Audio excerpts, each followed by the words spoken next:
I never thought I could want someone like this, Alexander confessed, his perfectly controlled facade finally shattering as he surrendered to the fierce attraction between them.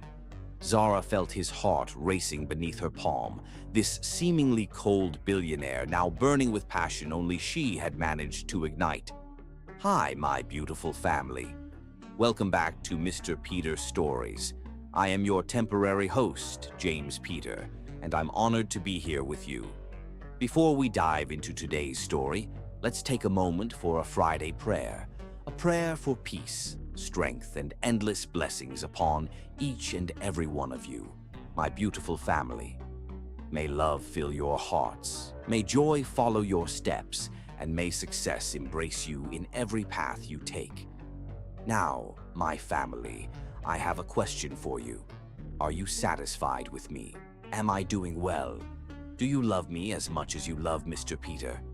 I truly want to know because your love and support mean everything to me. All right, let's not keep the present waiting. It's time to begin our story. Zara Jenkins stared at the final notice letter, the bold red stamp burning into her vision. $250,000. The number blurred as tears threatened to spill. Her mother's medical bills had mounted for years, experimental treatments for a rare autoimmune condition that insurance refused to cover. Despite working double shifts at the restaurant and taking freelance catering jobs, it wasn't enough. The letter from Westbrook Industries was clear. Pay within 30 days or face legal action. Her mother, still recovering from her latest treatment, didn't know the full extent of their financial trouble. "I won't let them take your home, Mom," she whispered to the empty kitchen. The next morning, dressed in her only business suit, a thrift store find she'd tailored herself, Zara stood before the imposing glass tower of Westbrook Industries. The security guard's eyes lingered on her dark skin, a moment too long as she stated her purpose. But she lifted her chin and maintained eye contact. To her surprise, she was escorted to the executive floor. Minutes later, she found herself in a minimalist office with floor-to-ceiling windows. When the door opened, Zara turned to face a tall white man with piercing blue eyes and a perfectly tailored suit. "Ms. Jenkins," he said, voice cool and detached. "I'm Alexander Westbrook. I understand you wish to discuss your mother's debt." Zara realized she was meeting the CEO himself, the billionaire whose signature was on the threatening letter in her purse. "Mr. Westbrook, I need more time. My mother is ill and—" "I'm aware of your situation," he interrupted, sliding a folder across the desk. The terms were clear. "She'll lose everything," Zara said, fighting to keep her voice from breaking. Alexander studied her with clinical detachment. "Perhaps there's another arrangement we could consider." "What kind of arrangement?" she asked cautiously. His eyes met hers. "Have dinner with me tonight. We'll discuss options that might benefit us both." "Is this some kind of joke?" she asked. "I assure you, I never joke about business matters." He handed her a card with an address. 7 o'clock. As Zara left the building, she couldn't shake the feeling that she was walking into something far more complicated than a simple payment plan. That evening, the hostess at the exclusive restaurant looked Zara over with barely concealed disdain as she requested Alexander Westbrook's table. In a private dining room, Alexander waited, already seated, his expression impassive. A waiter appeared with champagne. When they were alone again, Alexander studied her with those cold blue eyes. "I'll be direct, Miss Jenkins. I have a proposition that could solve your financial problems permanently." Zara braced herself. "I'm listening." "I need a wife," he stated flatly. "Excuse me?" "A wife," Alexander repeated calmly. "For appearances. I need someone to accompany me to functions, maintain the illusion of a conventional marriage, and silence the questions about my personal life." Zara stared at him. "You're proposing to me? A woman you just met? Why?" "I'm gay, Ms. Jenkins, a fact that, if widely known, would cause complications with my board, my investors, and my family's legacy. The admission hung in the air between them. "You want a beard," she said finally. Alexander's eyebrow raised slightly. "I prefer marriage of convenience, but essentially yes. In exchange, your mother's debt would be forgiven, plus a generous monthly allowance for you, continued medical care for your mother, and the deed to her house transferred into her name. You want me to pretend to be your wife because you're hiding your sexuality," she summarized. "I want you to be my wife, legally, with a prenuptial agreement, of course." His tone remained businesslike. "You'll have your own suite in my home. After 5 years, we'll divorce amicably, and you'll receive a settlement that will ensure you and your mother never worry about money again." "Why me?" "I need someone discreet, someone with something significant at stake, someone who won't develop emotional complications." He paused. "And someone who won't be recognized in my circles." The implication was clear. A black woman from outside his elite social world would be assumed to be with him for his money, not raising questions about the authenticity of their relationship. "So I'm conveniently exotic enough to explain why you suddenly fell in love, yet desperate enough to accept such an arrangement." The words came out sharper than she intended. Alexander didn't flinch. "Pragmatic, Ms. Jenkins. We both get what we need." Zara calculated her mother's health, their financial security, the opportunities this could provide. 5 years of her life in exchange for a lifetime of stability. "I would need certain guarantees in writing," she said finally. Alexander's lips curved slightly, not quite a smile. "Of course. My lawyers will draw up the contracts tomorrow." He raised his glass. "Shall we consider ourselves engaged, Ms. Jenkins?" As Zara lifted her glass in response, she wondered what kind of devil's bargain she was making, and whether the price of her mother's security would be her own happiness. Chapter 2. The Proposition. The following week passed in a blur of legal meetings and paperwork.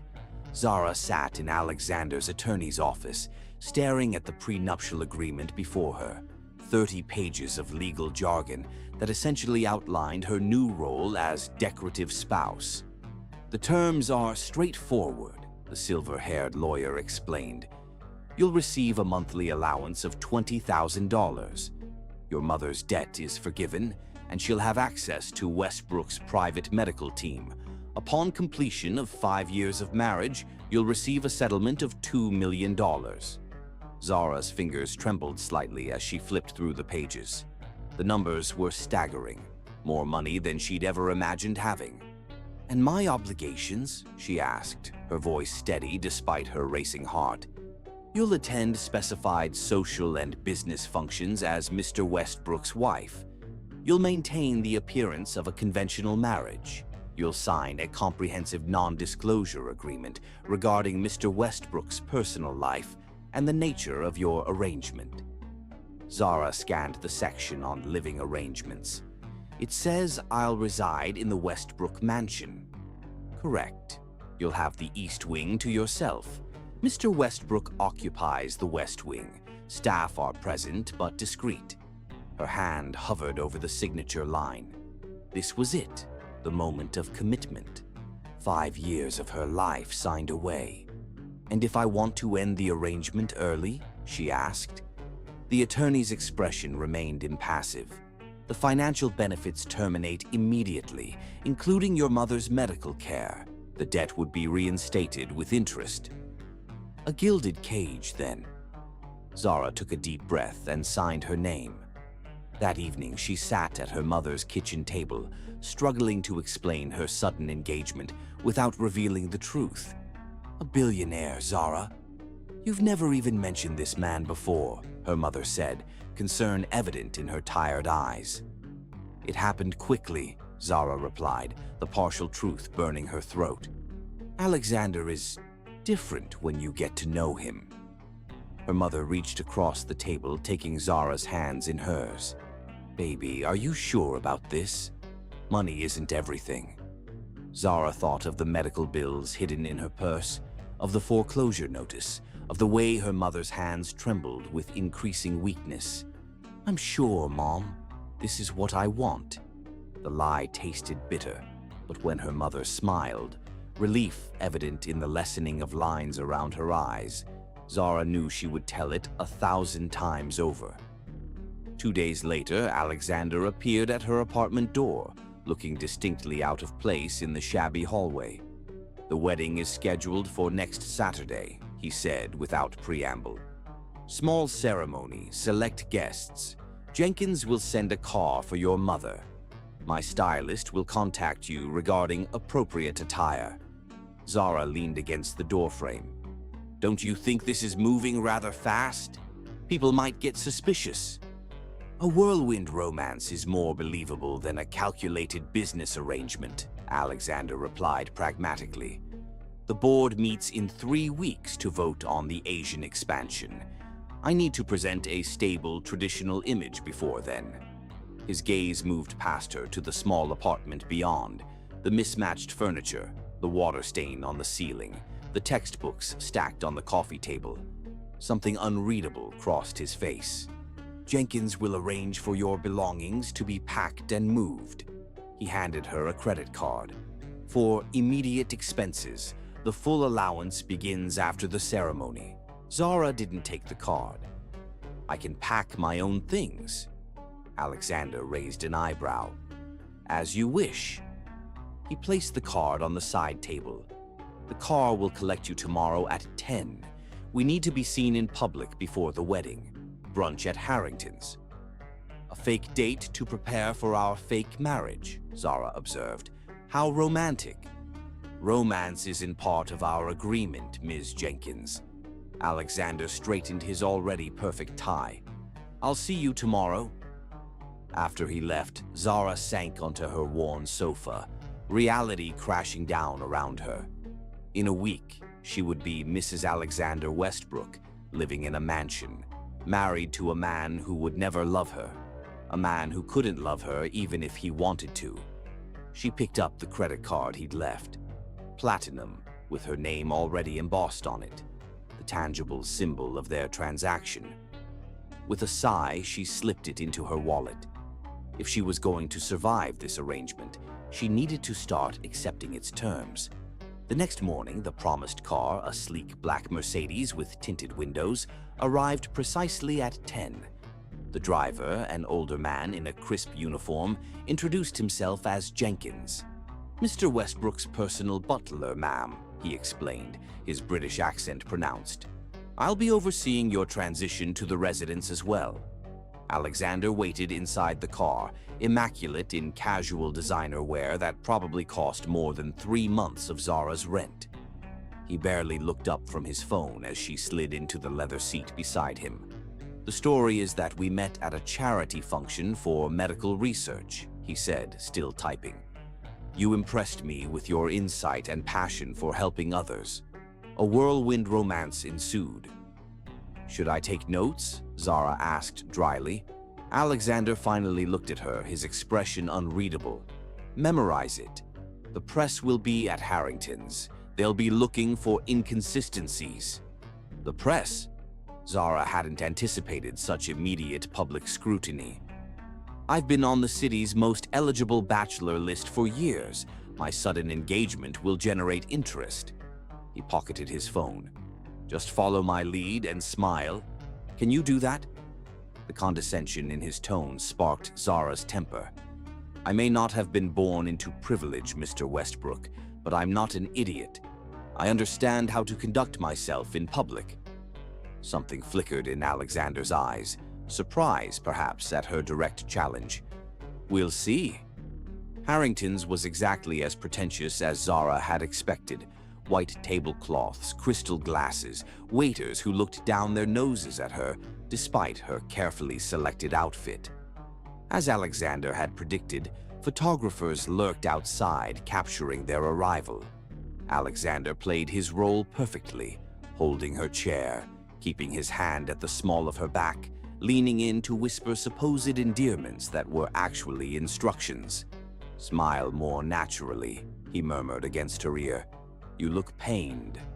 Perhaps because I am, Zara replied through gritted teeth, maintaining her smile for watching eyes. To her surprise, Alexander almost laughed, a short exhale that might have been amusement. "You're more spirited than I anticipated, Miss Jenkins." "Zara," she corrected. "If we're engaged, you should probably use my first name." "Zara," he repeated, as if testing the sound. For a fleeting moment, his expression softened. Then the mask returned.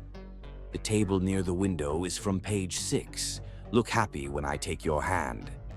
As his fingers intertwined with hers atop the table, warm, dry, perfectly manicured, Zara had to admit he was a convincing actor. Anyone watching would believe they were a couple in love. She wondered how many times he'd performed similar scenes over the years, hiding his true self behind carefully crafted public appearances.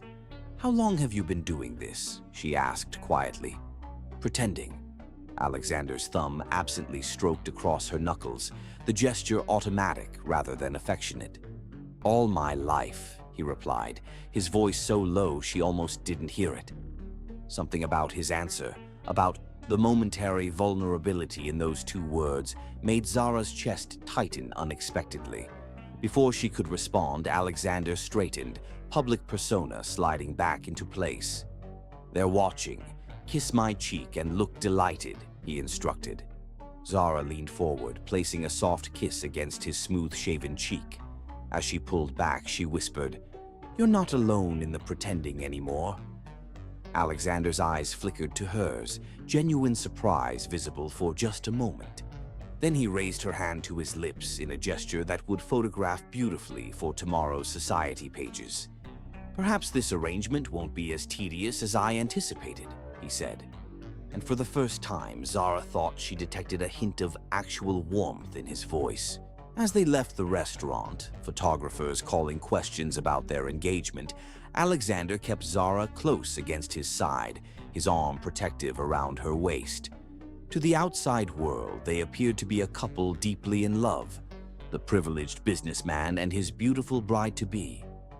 Only Zara felt the careful space he maintained between their bodies, the way his hand never quite rested against her, the precise calculation in every seemingly spontaneous gesture of affection.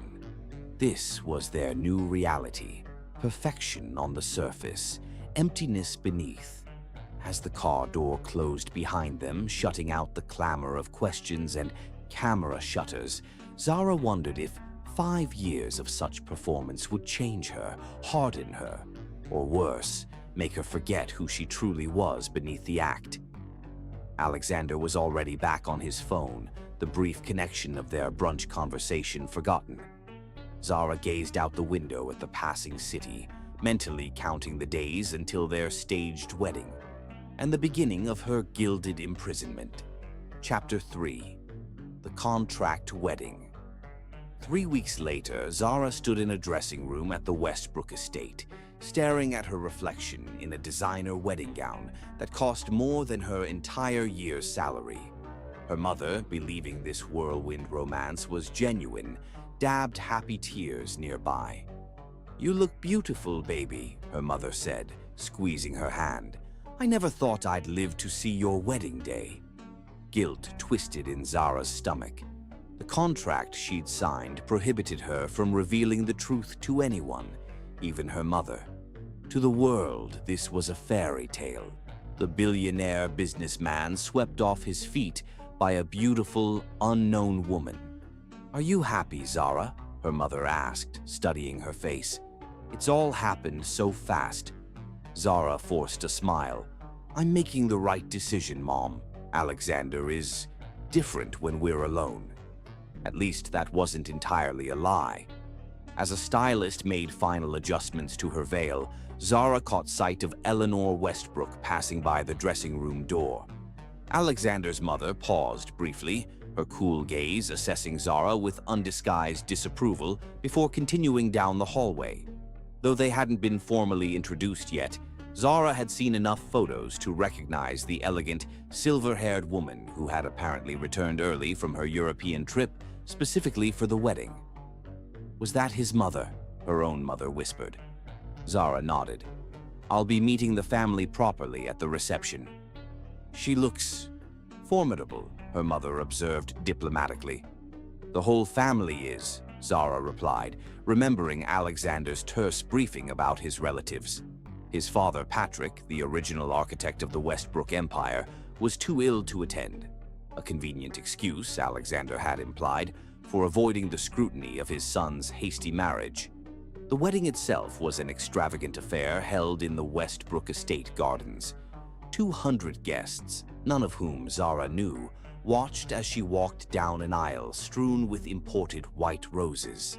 Alexander waited at the altar, handsome in his tuxedo, but with eyes that remained distant, even as he recited vows written by his public relations team. Zara felt the stares throughout the ceremony and reception, the whispers behind manicured hands, the appraising looks from society matrons, the barely concealed sneers from women who clearly thought they should be in her place. One particularly cutting comment, "Well, at least she's exotic looking," reached her ears as she passed a group of Alexander's cousins. During the reception, Eleanor Westbrook finally approached them, champagne flute in hand and society smile perfectly in place. "Alexander," she said, kissing the air near his cheek, "what a lovely surprise this has all been." "Mother," he acknowledged stiffly, "allow me to introduce my wife, Zara." Eleanor's eyes flicked over Zara with practiced indifference. Charmed, I'm sure. Such a whirlwind romance. One wonders if there might be a particular reason for the haste. The implication was clear. Zara maintained her composure. "Only that when you know something is right, Mrs. Westbrook, why wait?" "Indeed." Eleanor's smile never reached her eyes. "Alexander has always been decisive in business matters. I suppose it makes sense he'd approach marriage the same way, as a strategic acquisition." Before Zara could respond to the barb, Eleanor turned back to her son. "Your father sends his regrets. His condition prevents travel, as you know." "How convenient," Alexander replied, a subtle edge to his voice. "He expects you both for dinner when you return from your honeymoon." Eleanor's tone made it clear this was not a request, but a command. Now that you've finally settled your personal situation, he's eager to discuss succession planning for the company. Alexander performed his role perfectly throughout the reception, keeping Zara on his arm, introducing her with practiced charm, even brushing occasional kisses against her temple when eyes were upon them. But Zara noticed how his body remained rigid when they touched, how quickly he released her when they weren't being observed. During their first dance, as photographers captured what appeared to be a romantic moment, Alexander whispered in her ear, "You're doing well. Natural smile, please. The business journals are watching." By midnight, Zara's facial muscles ached from maintaining her joyful facade.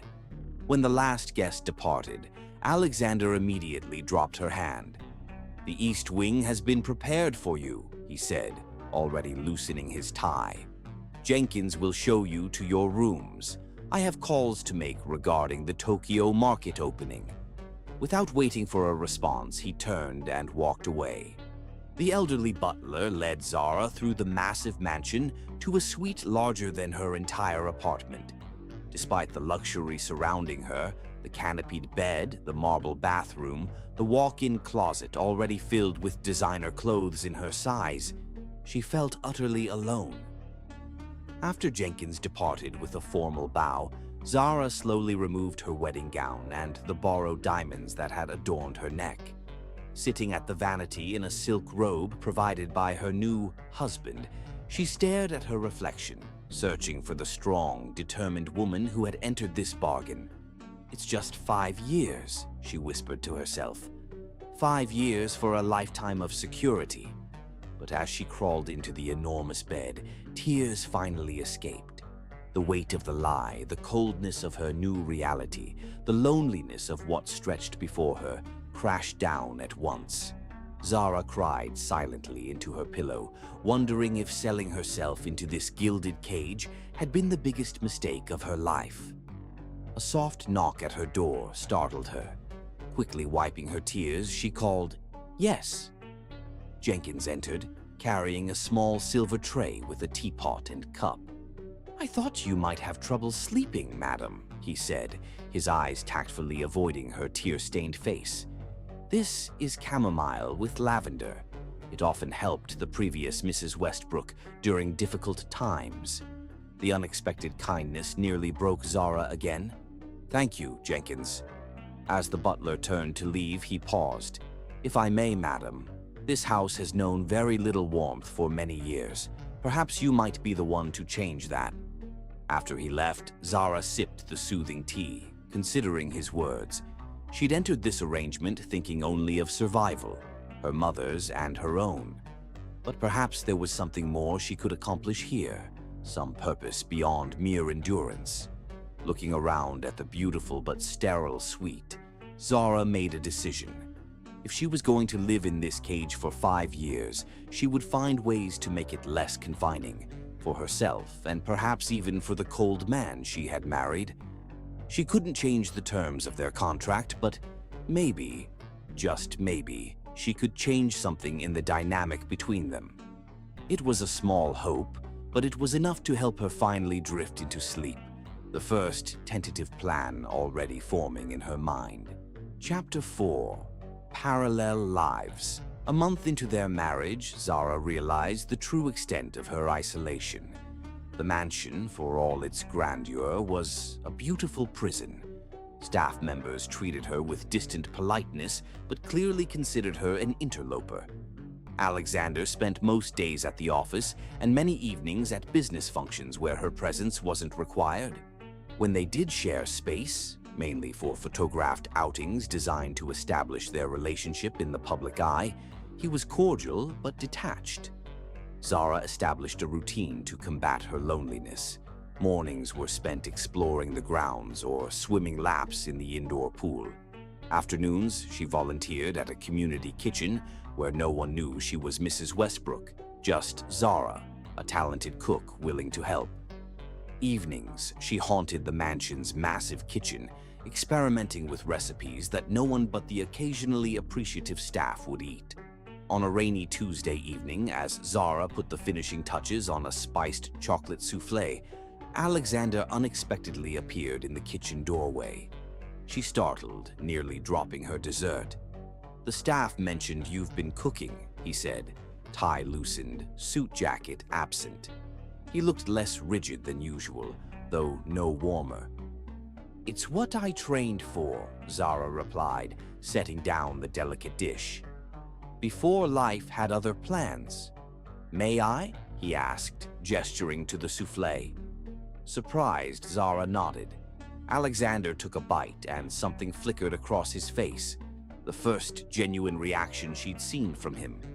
"This is exceptional," he said, sounding almost human. "Thank you."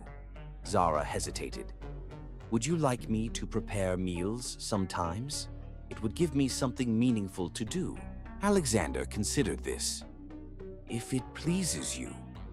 He finished the souffle in silence, then abruptly said, "We have the Harrington Foundation Gala this Saturday. Wear something appropriate. The car will be ready at 7. Before Zara could respond, he turned to leave. At the doorway, he paused. The souffle was truly remarkable. Then he was gone. That Saturday, dressed in a gown selected by Alexander's stylist, Zara accompanied him to the gala, her first major society event as Mrs. Westbrook. The ballroom glittered with wealth and privilege, every face unfamiliar and unwelcoming. "Smile," Alexander murmured as they entered. "These people fund our charitable foundation. Impression management is essential." Zara plastered on her practiced smile, but as the evening progressed, she felt increasingly out of place. Women in designer gowns gave her cursory greetings before turning away.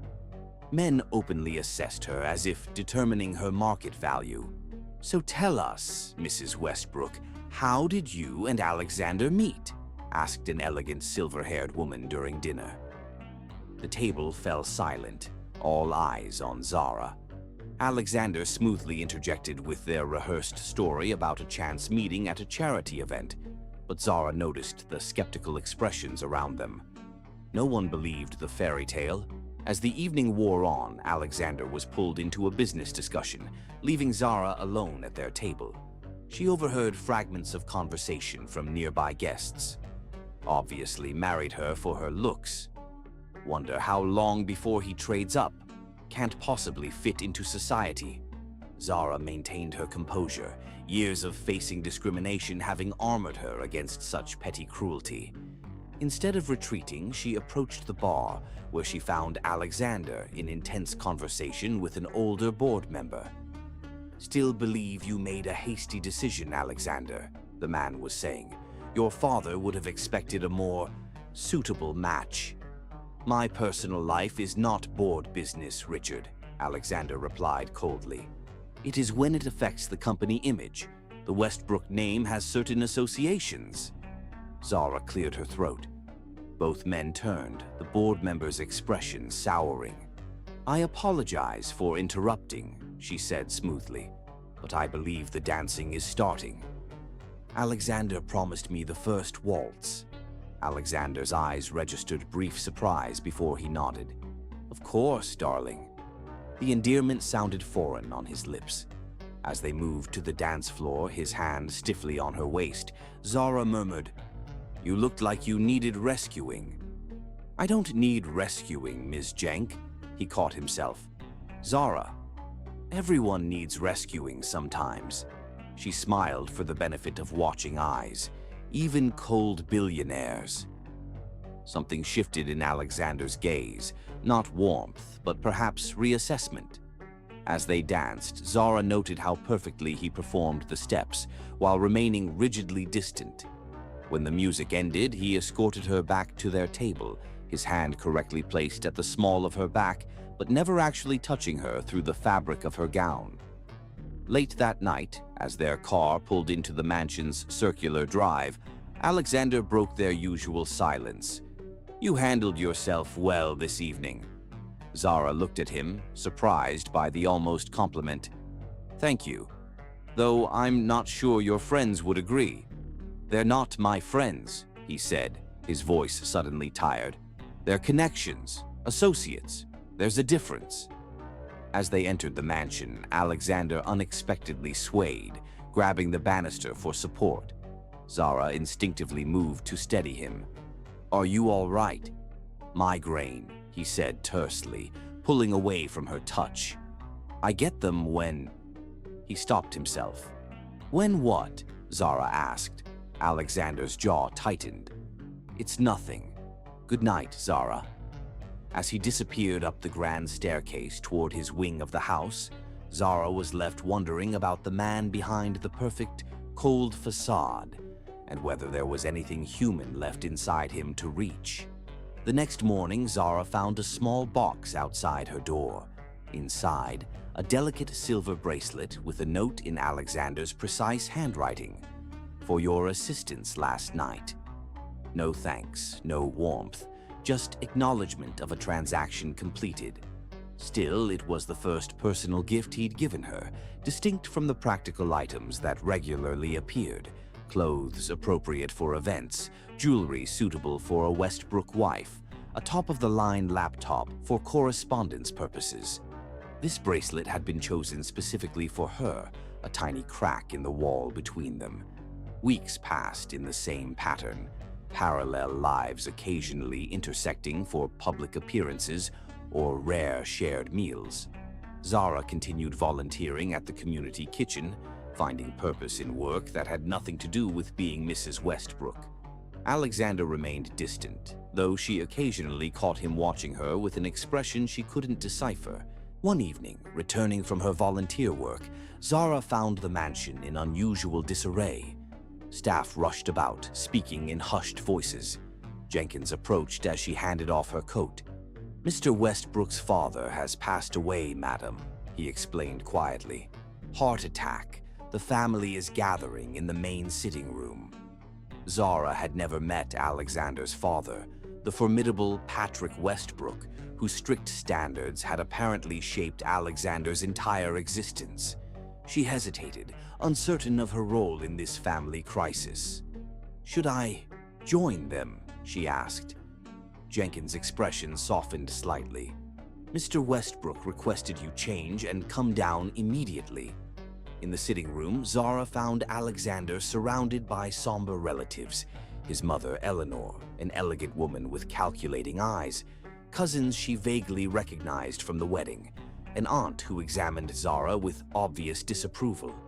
Alexander himself stood by the fireplace, face impassive as ever, though something in his posture suggested tension beyond normal grief. When he saw Zara, he extended his hand, pulling her to his side with uncharacteristic public possessiveness. "My wife," he said simply to the room, his fingers gripping hers tightly. Eleanor Westbrook's gaze flicked dismissively over Zara. "Patrick always hoped to meet your bride, Alexander. Such a pity it happened too quickly for proper introductions." The subtle barb hung in the air. Zara felt Alexander's hand tighten around hers, his knuckles whitening. "The funeral will be Thursday," Eleanor continued, addressing Alexander as if Zara weren't present. "The family will present a united front. The board is already circling, testing for weakness during the transition." "I've been running the company for years, Mother," Alexander replied coldly. "Father's death changes nothing operationally." "It changes everything politically," Eleanor countered. "Richard Hampton has been waiting for an opportunity like this. You'll need to be above reproach in every aspect." Her gaze finally settled on Zara. Every aspect. After the family departed, Alexander released Zara's hand and poured himself a rare drink. His movements were precise, controlled, but Zara sensed the effort that control required. "I apologize for my mother," he said, his back to her. "She lacks social graces when stressed." "She doesn't approve of me," Zara stated the obvious. "She doesn't approve of anyone who wasn't personally vetted by my father." Alexander turned, drink in hand, his expression unreadable. "The funeral will be a public event. The press will be watching. We'll need to appear appropriately." "Grieving," Zara supplied. A shadow crossed Alexander's face. "United," he corrected. "The Westbrook family shows strength, not weakness." Zara studied him, the perfect posture, the carefully neutral expression, the absolute control even in the face of his father's death. Not a hair out of place, not a wrinkle in his suit, not a crack in his composure. "Did you love him?" she asked suddenly. Alexander's hand stilled, the glass halfway to his lips. For a long moment, he didn't answer. "I respected him," he said finally. "He built this company from nothing, created the Westbrook legacy." "That's not what I asked." Their eyes met across the room, and for the first time, Zara glimpsed something raw behind Alexander's perfect mask. Pain, confusion, a lifetime of seeking approval, never fully granted. "Love wasn't a relevant metric in our relationship," he said, voice flat. "Results were what mattered." In that moment, Zara understood something fundamental about her husband. His coldness wasn't innate but learned, a protective shell built over years of conditional acceptance. The realization stirred unexpected compassion within her. "I'm sorry for your loss," she said simply, meaning it despite everything. Alexander nodded once, the vulnerability vanishing as quickly as it had appeared. "The car will collect us at 9 on Thursday. Wear black, obviously. Jenkins will provide the details." With that, he drained his glass and left the room, spine straight, shoulders perfectly squared, every inch the Westbrook heir, even with no one left to impress. Chapter 5. Breaking the Ice. Determined to make the best of her situation, Zara embarked on a deliberate campaign to thaw Alexander's coldness. She began researching his preferences by questioning Jenkins, the butler who had served the Westbrook family for over 40 years. "Mr. Westbrook has always been a private gentleman, madam," Jenkins replied when she inquired about Alexander's favorite foods. But after weeks of gentle persistence, the elderly butler gradually revealed small details. Alexander preferred dark chocolate to milk, had a fondness for blackberry jam from a specific farm in Oregon, and had once, as a child, loved his grandmother's chicken soup when ill. Armed with this intelligence, Zara began making subtle changes to the mansion. First, she transformed the formal sitting room that no one ever used, introducing rich, jewel-toned pillows and throws that softened the severe furniture. She replaced the sterile white flower arrangements with vibrant, fragrant blooms from the estate gardens. In the library, she added a comfortable reading nook with a view of the lake, a small sanctuary she hoped might tempt Alexander to relax occasionally. The kitchen staff, initially wary of her intrusions into their domain, gradually warmed to her presence as she worked alongside them, learning the rhythms of the household while introducing her own culinary influences. She began leaving thoughtfully prepared dishes with handwritten notes outside Alexander's study. The first few disappeared without acknowledgement. On the fifth day, she found a brief note in precise handwriting. The duck confit was acceptable. Thank you. It wasn't much, but it was something. One rainy afternoon, Zara hung a vibrant painting by a local artist from her old neighborhood in the main hallway, an abstract work pulsing with color and life against the mansion's austere walls. When Alexander returned that evening, he paused before it, studying the canvas with an unreadable expression. "This is new," he observed when Zara approached. "The artist is from my community," she explained. "He teaches art to children in underfunded schools. I thought it might bring some energy to the space." Alexander considered this. "It's unexpected." "Is that a problem?" He turned to look at her directly, something he rarely did. "No," he said finally. "It's interesting, though my mother will likely have opinions when she visits next week. I can remove it before she comes," Zara offered. "No," Alexander said, surprising her.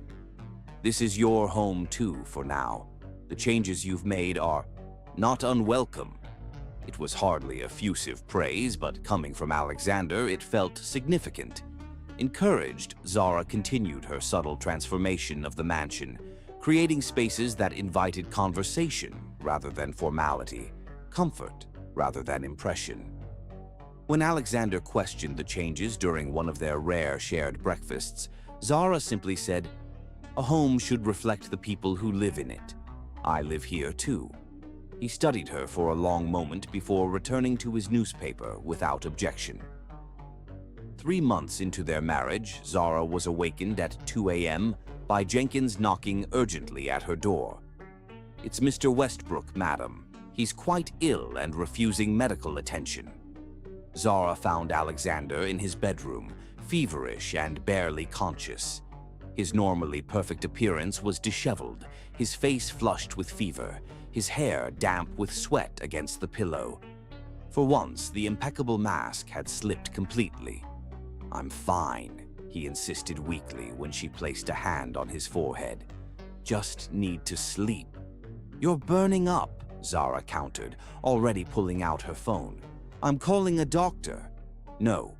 His hand shot out to stop her, surprisingly strong despite his condition. "No doctors, no records. Board meeting tomorrow. Important vote." Zara understood immediately. He couldn't appear vulnerable, couldn't have any record of illness that might suggest weakness to his business associates. His father's conditioning ran deep. Even in this state, Alexander was protecting the Westbrook image. Sighing, she turned to Jenkins. "Bring me cold compresses, fever medication, and the ingredients for chicken soup. I'll handle this." For 3 days, Zara barely left Alexander's bedside.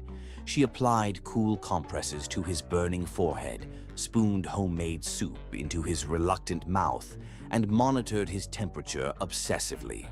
During his feverish delirium, he sometimes called out names she didn't recognize or spoke fragments of conversations from his past. "Not good enough," he muttered repeatedly during one particularly bad spell.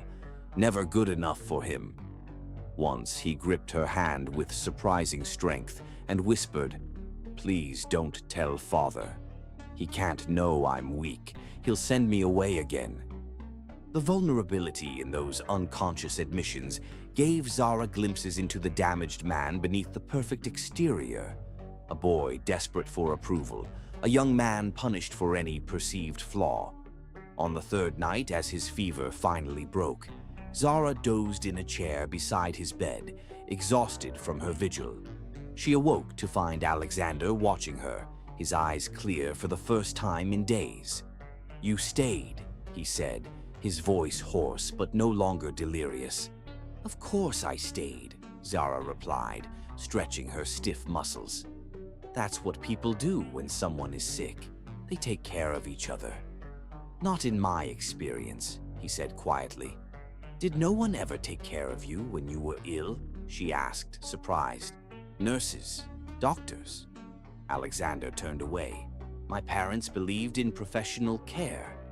Zara recognized the careful phrasing, not a lie, but an omission of emotional truth. His parents had hired people to handle his physical needs, but provided no personal comfort or care themselves. "I made your grandmother's soup recipe," she said, changing the subject. "Jenkins helped me find it in the old household records." Alexander's eyes widened slightly. "You went to that much trouble?" "It wasn't trouble," she said simply. "I like cooking for people." A strange silence fell between them.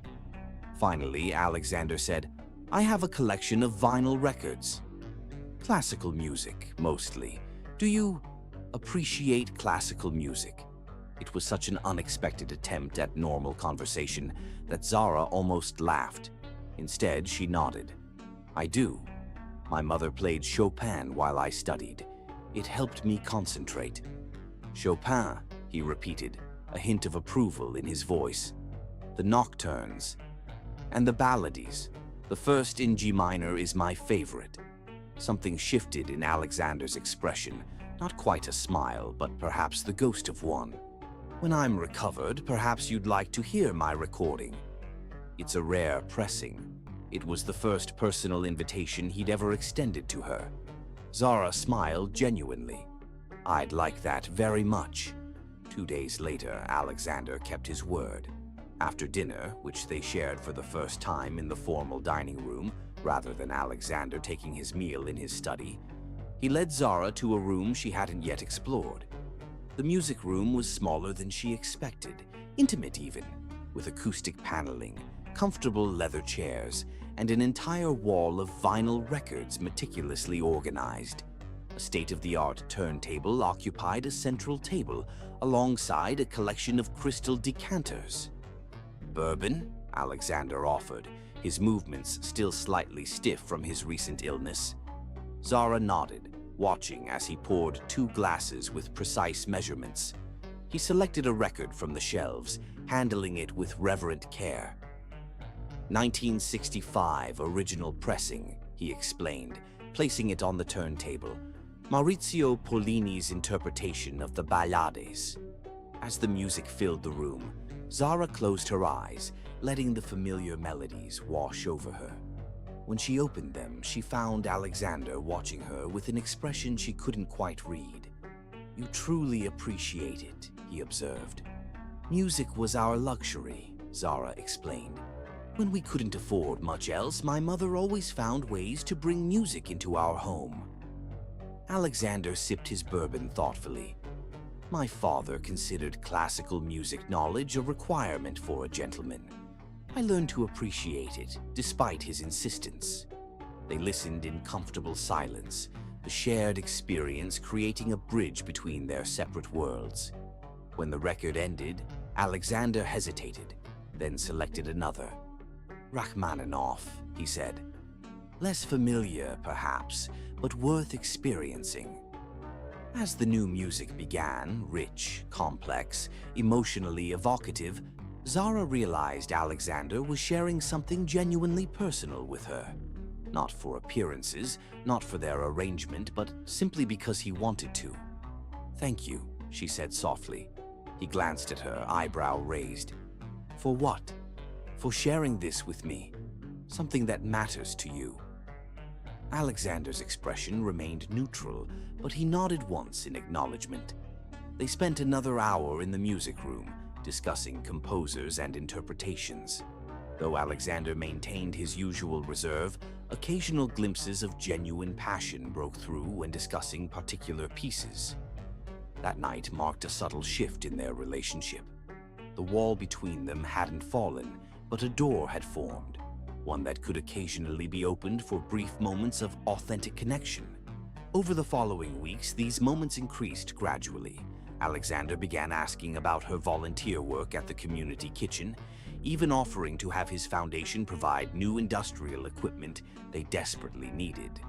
He allowed Zara to replace the cold, modern art in the main living spaces with warmer pieces from local artists she discovered.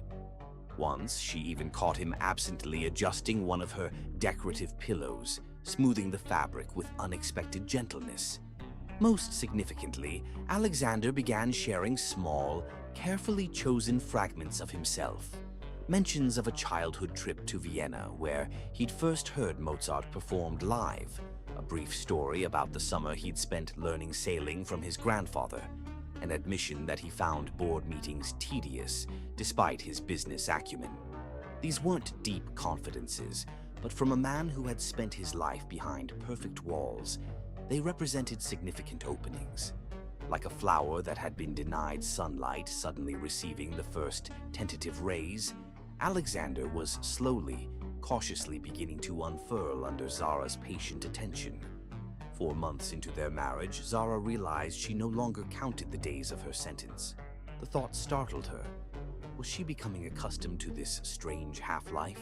Or was she simply finding unexpected value in the small connections forming between herself and the complex man she'd married? Whatever the answer, something was changing between them, something neither had anticipated when they'd signed their business arrangement. Something that made Zara both hopeful and afraid of what might lie ahead. Chapter 6. The Public Appearance. 2 weeks after Alexander's illness, a black-tie charity gala appeared on their shared calendar, a major event for the Westbrook Foundation supporting medical research. For the first time, Alexander asked, rather than informed Zara about her attendance. "Your presence would be helpful," he said during breakfast. "The press will be there, and it's important for the Foundation's image." Recognizing this as the closest thing to a request she'd ever received from him, Zara nodded.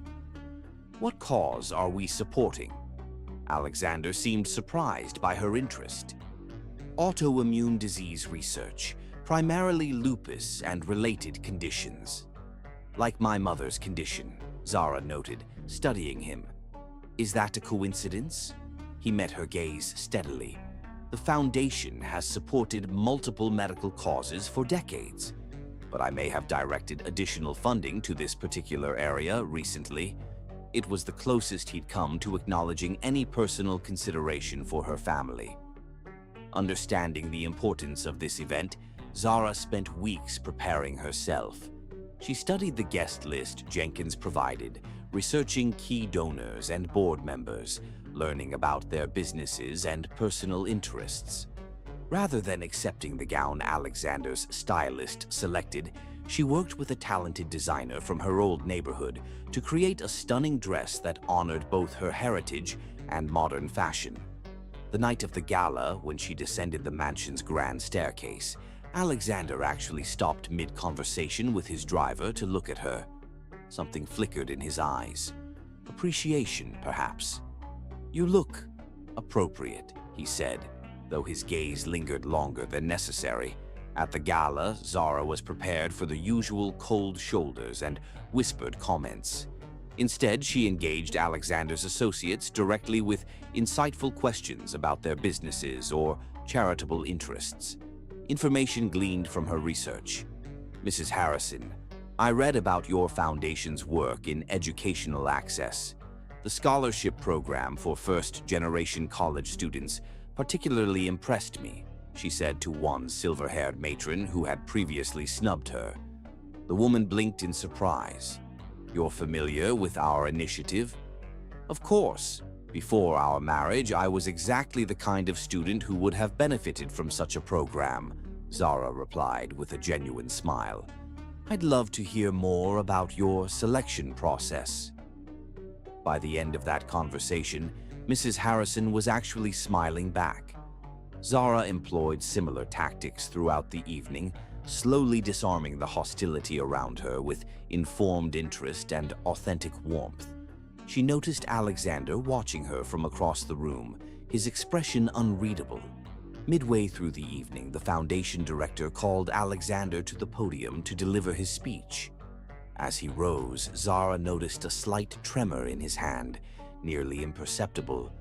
But there, his face remained impassive, but she recognized the signs from their previous public appearances, the tightness around his eyes, the too controlled breathing.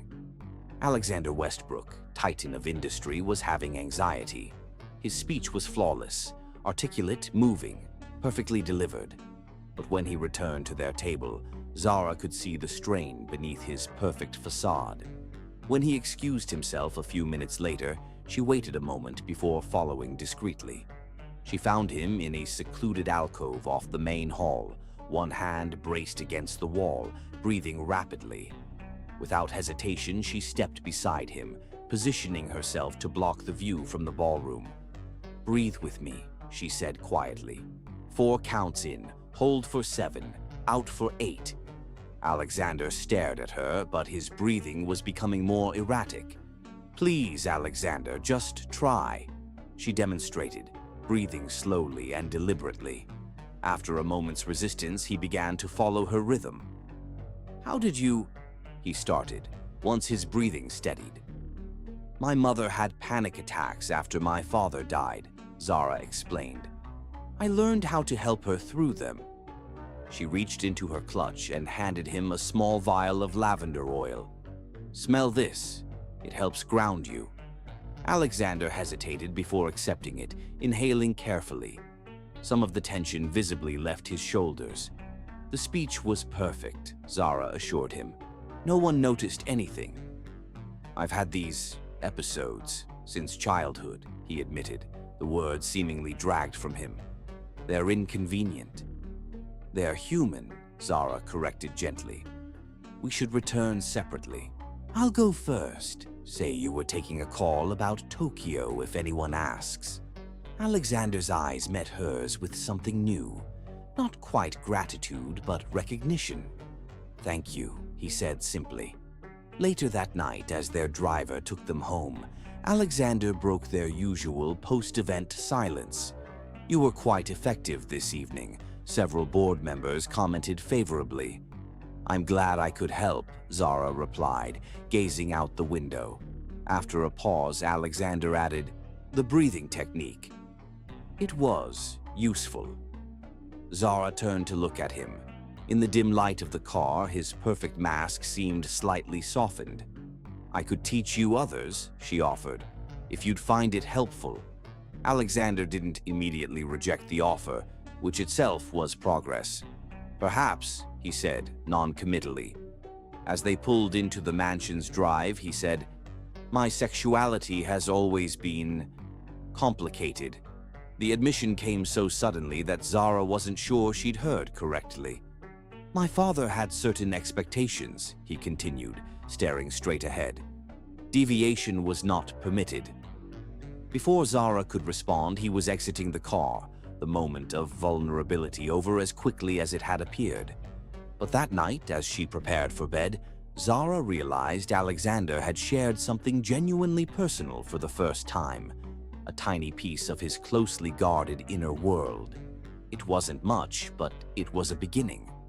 The following week, Alexander surprised Zara by requesting her presence at a business dinner with Japanese investors.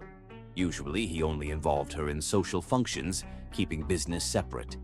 "These particular clients value family presence," he explained when she questioned the change. "They consider it a sign of stability and honor." The dinner proved challenging, formal Japanese business etiquette layered over already complex social dynamics. Zara observed carefully, speaking only when addressed directly, noting how Alexander subtly guided the conversation through an interpreter. When one of the investors unexpectedly asked about her background, Zara responded with carefully measured honesty, her culinary training, her volunteer work, her mother's nursing career. She saw Alexander tense slightly, clearly concerned about how his business partners would react to her modest origins. To everyone's surprise, the senior investor nodded with approval. "Family obligation. Very honorable," he said in halting English. "Westbrook Sand chose well."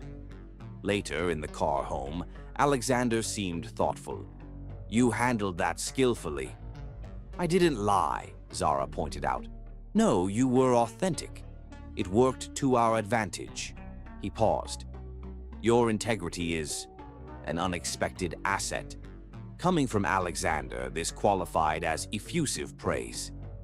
Zara hid a smile, gazing out the window at the passing city lights. For the first time, she felt like a partner rather than a prop in their arrangement. The next morning, Zara found an elegant box on the breakfast table. Inside was a delicate jade pendant on a platinum chain, obviously expensive but tasteful rather than ostentatious. "The investors brought gifts for both of us," Alexander explained without looking up from his newspaper. "It would be impolite not to wear it to our next meeting." But Zara noticed this wasn't the standard Westbrook-appropriate jewelry that regularly appeared in her suite. This was something Alexander had specifically chosen for her from among the gifts, a personal selection rather than a stylist's decision. Another small crack in the wall between them. Chapter 7. The Confession. Over the following weeks, small changes accumulated in their relationship. Alexander began joining Zara for dinner 2 or 3 times a week. Still formal, still distant, but present. They discovered shared interests in classical music, historical biographies, and cooking shows that Alexander pretended to watch only for market research, but clearly enjoyed. Zara's culinary background, once merely noted on her resume, became an active part of their interactions. She introduced Alexander to flavors and techniques from her diverse heritage, taking over the kitchen on Sunday evenings to prepare meals that told stories of her childhood. Though he rarely commented directly, she noticed how he savored these dishes, sometimes closing his eyes briefly to appreciate a particular combination of spices. One evening, after a particularly contentious board meeting, Alexander returned home visibly agitated. Zara found him in his study, a rare glass of scotch in hand, staring out the window at the gathering storm clouds. "Bad day?" she asked from the doorway, respecting his private space. He didn't turn. "Board politics, nothing unusual." Zara hesitated, then took a chance. "Would you like to talk about it? Sometimes an outside perspective helps." Alexander remained silent so long she thought he was ignoring her. Then, unexpectedly, he gestured to the chair across from his. "The Robinson venture is proving complicated." To his visible surprise, Zara asked insightful questions about the business situation. "I've been reading the financial sections," she explained, seeing his expression. "It seemed prudent to understand your world better." "You've been studying Westbrook Industries?" There was something like respect in his tone. "I've been studying you," Zara corrected gently. "Your company is part of who you are." A flicker of something, vulnerability perhaps, crossed Alexander's face before he masked it with his usual composure. But instead of shutting down the conversation, he began explaining the Robinson situation in detail, a potential partnership with a technology firm that could expand Westbrook's reach into emerging markets. The conservative faction of the board, led by Richard Hampton, opposes any deviation from traditional Westbrook investments, Alexander explained, swirling the amber liquid in his glass. "Hampton was my father's right hand for decades. He believes he's preserving my father's legacy by resisting change." "And what do you believe?" Zara asked. Alexander's gaze sharpened, focusing truly on her, perhaps for the first time. I believe stagnation disguised as tradition is a path to irrelevance. Their conversation lasted hours, extending far beyond business into more personal territory. For the first time, Alexander spoke about the pressure of taking over the company at 26 after his father's heart attack, about the weight of the Westbrook legacy, about the constant scrutiny from board members who had known him since childhood and still sometimes treated him as the heir rather than the CEO. "Your father sounds demanding," Zara observed carefully. Alexander's laugh held no humor. "That's one word for it." He refilled his glass. He had very specific ideas about what a Westbrook man should be. "And did you meet those expectations?" His eyes met hers. "In business? Eventually? In personal matters? Never." Something shifted in his expression. "He caught me once with my roommate from boarding school. I was 17. Zara remained silent, sensing the magnitude of this confidence. "We weren't even doing anything particularly damning," Alexander continued, his voice detached as if discussing someone else's life. "Just sitting too close, perhaps looking at each other with too much interest. But my father knew immediately." He moved to the window, staring out at the rain now falling heavily. "He sent me to conversion therapy that summer. Discreetly, of course. Couldn't have anyone know a Westbrook might be defective." "Alexander," Zara breathed, horror evident in her voice. "That's terrible." "It was educational," he replied coldly. "I learned what happened to men who didn't conform. When I returned to school, I dated the appropriate girls, attended the right functions, buried other inclinations." "Did it work?" Zara asked softly. "The conversion therapy?" Alexander turned to face her, expression unreadable.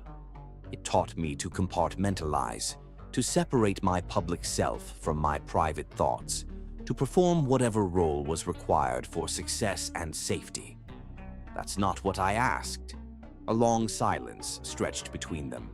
Finally, Alexander said, "No, it didn't change who I was. It just taught me to hide it more effectively." He returned to his chair, the admission seeming to drain something from him. "By the time I took over the company, the performance was perfect. No one questioned, no one suspected." "And you've never had any real relationships with men or women?" "I tried once, after father died. Thomas was an investment banker. Discreet, successful, appropriate in all ways except gender." His expression hardened. "He was also primarily interested in my net worth and connections. When I discovered him discussing our arrangement with a competitor, I ended it." "So you've never had someone who cared about you rather than what you could provide," Zara said softly. Alexander's gaze sharpened. "Have you?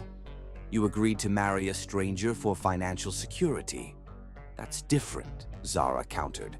"I did it for my mother, not myself. And I've been honest about my motivations from the beginning." Silence stretched between them, tense but not hostile. Finally, Alexander sighed. "You're right. I apologize for the comparison." It was the first time he'd ever apologized to her. Zara took a chance and shared her own story of rejection, how her college boyfriend's parents had objected to their relationship because of her race, how he had ultimately chosen family approval over love. "I brought him home to meet my mother, who welcomed him with open arms," Zara recalled. "But when I went to their house for dinner, his mother spent the entire evening making subtle comments about cultural differences and natural divisions. Later, I overheard his father telling him I wasn't suitable for their family's social position." "What happened?" Alexander asked, genuinely engaged in her story. "He promised to stand up to them," Zara said, the old pain still evident in her voice. "Said he loved me regardless of what they thought. But over time, their disapproval wore him down. The invitations to family events never included me. His mother started introducing him to appropriate daughters of her friends. Eventually, he said it would be easier for everyone if we took a break. That break became permanent. After that, I focused on my education and my mother. It seemed safer than risking my heart again, Zara concluded. Alexander studied her. We're both well defended, it seems. Different armor, same purpose, she agreed. As the night deepened, their conversation continued, boundaries lowering with each shared confidence. Alexander revealed more about his complicated relationship with his sexuality, how years of repression and his father's conditioning had left him disconnected from his own desires, how his brief relationships with women had been calculated for appearance while his few encounters with men had been anonymous and empty. Sometimes I'm not sure what I truly want versus what I was programmed to want, he admitted. The lines blurred long ago. Do you think of yourself as gay? Zara asked directly. Or is it more complicated than that? Alexander considered this with unexpected thoughtfulness. I've only ever felt genuine attraction to men, he acknowledged, but even that has been filtered through layers of shame and secrecy. I've never allowed myself to explore any relationship fully, to discover what might be possible if I weren't constantly performing.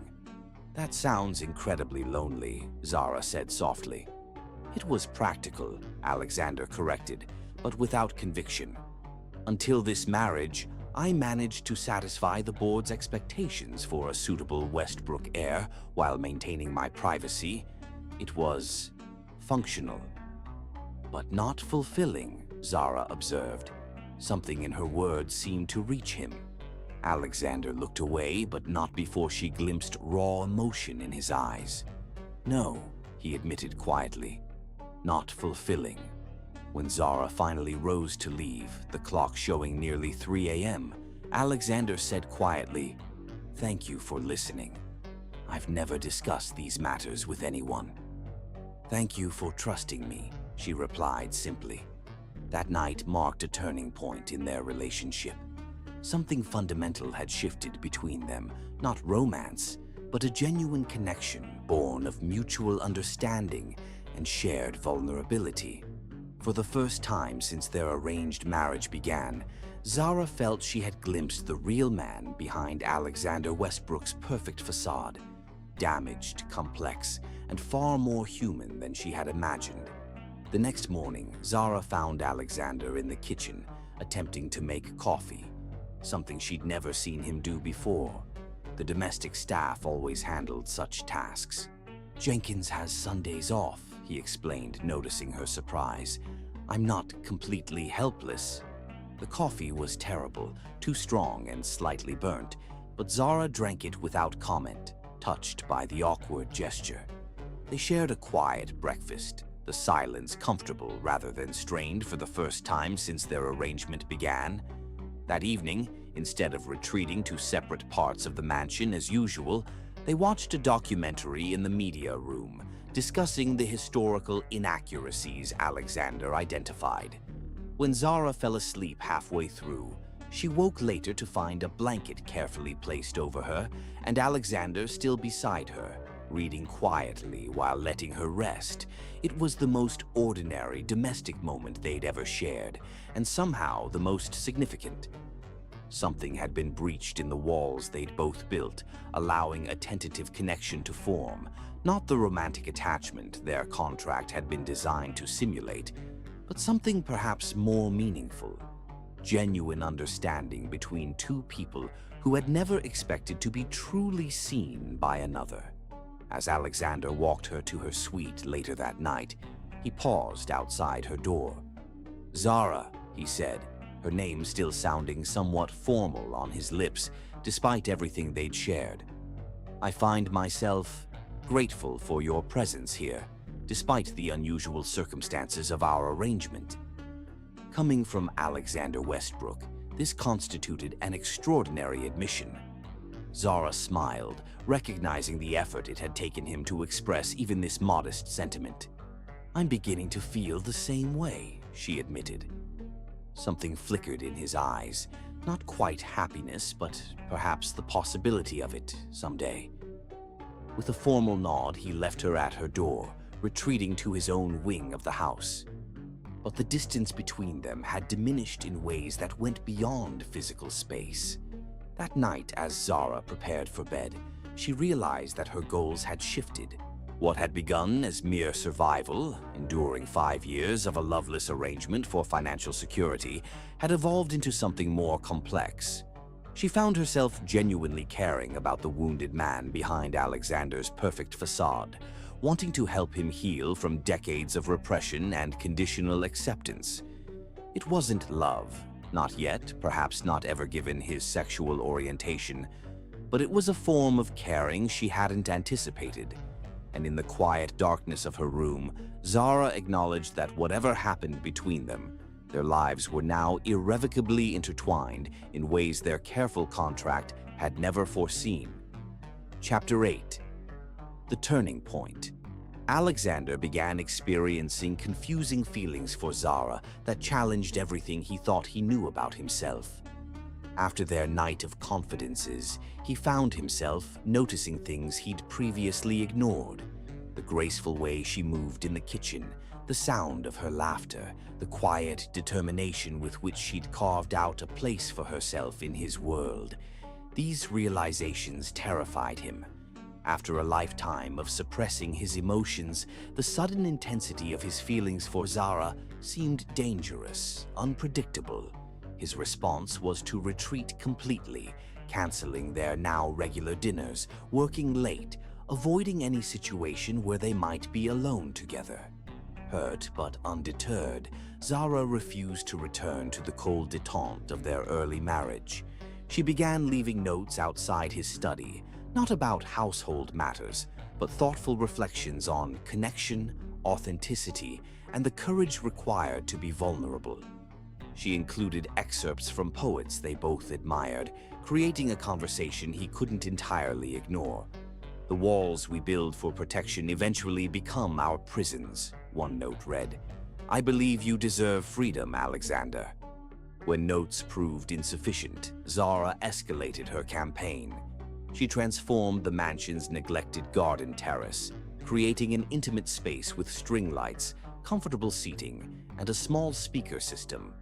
On a warm summer evening, knowing Alexander was watching from his study window, she danced alone under the stars, moving with such unrestrained emotion that he couldn't look away.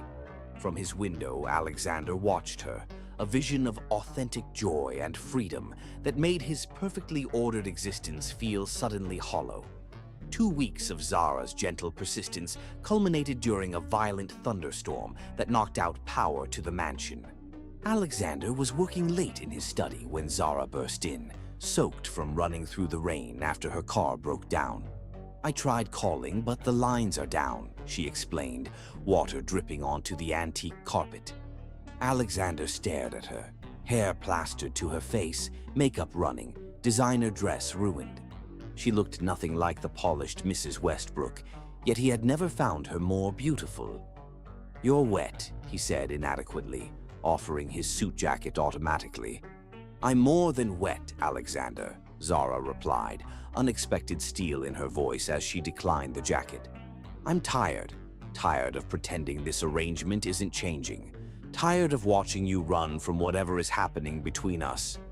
"Nothing is happening between us," he countered, retreating behind his desk.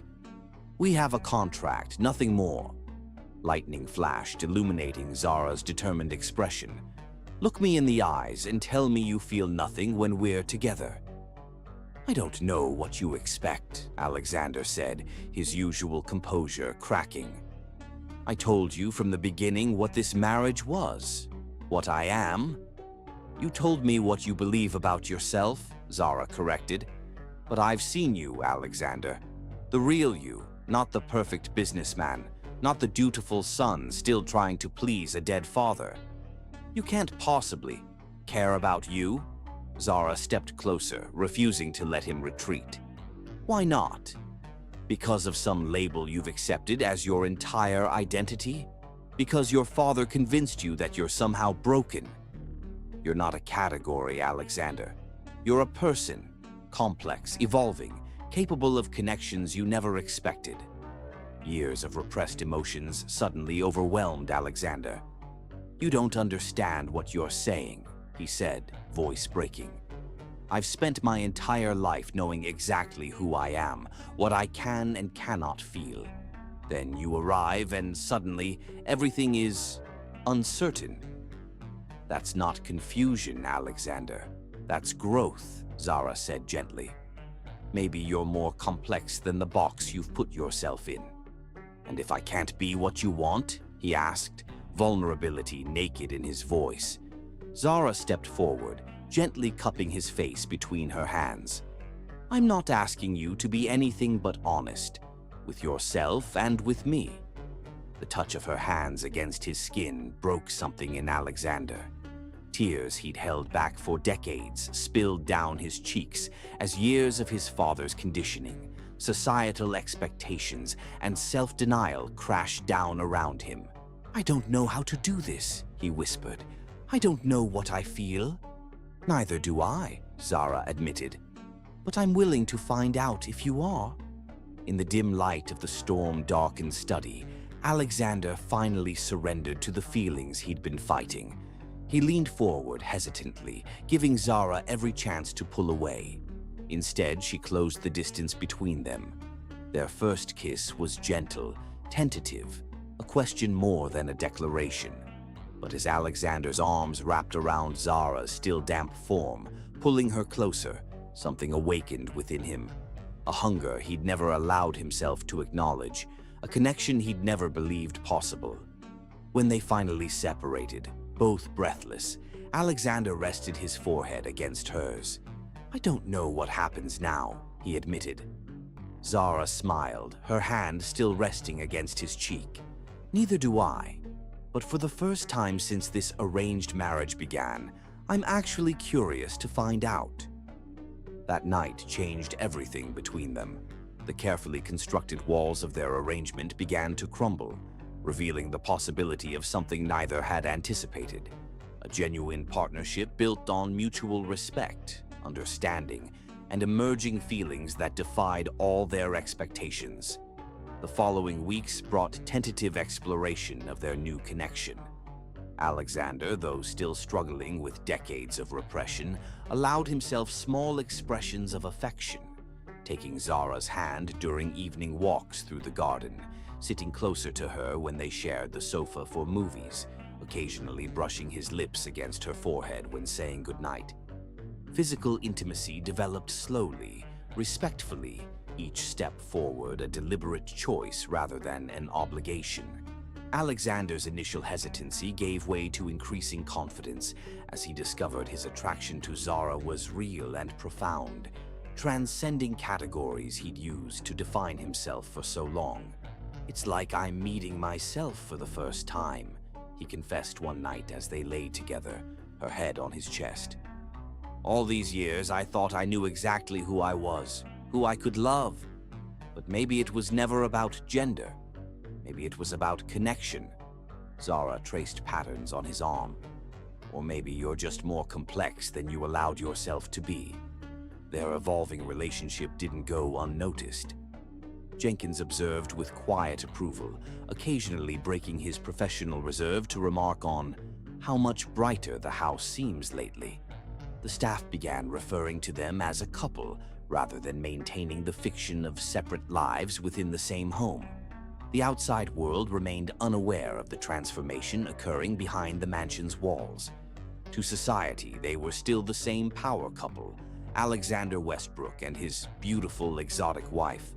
Only they knew the truth, that what had begun as a cold business arrangement was blossoming into something real and unexpected, something that neither had been looking for, but both were gradually embracing. Chapter 9. The Family Intervention.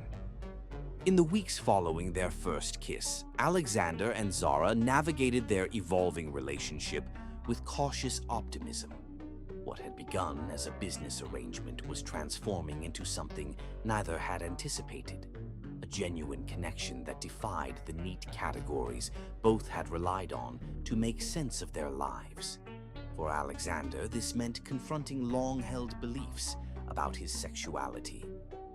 During quiet evenings together, he spoke of his confusion with unprecedented honesty. "I've only ever been attracted to men before," he admitted one night as they sat in the library. "I built my entire identity around that certainty, even if I kept it hidden." "And now?" Zara asked gently. "Now I find myself drawn to you in ways I can't explain," he replied, his usual precision giving way to uncertainty. "Not because you're a woman, but because you're Zara. It's disorienting." Zara took his hand.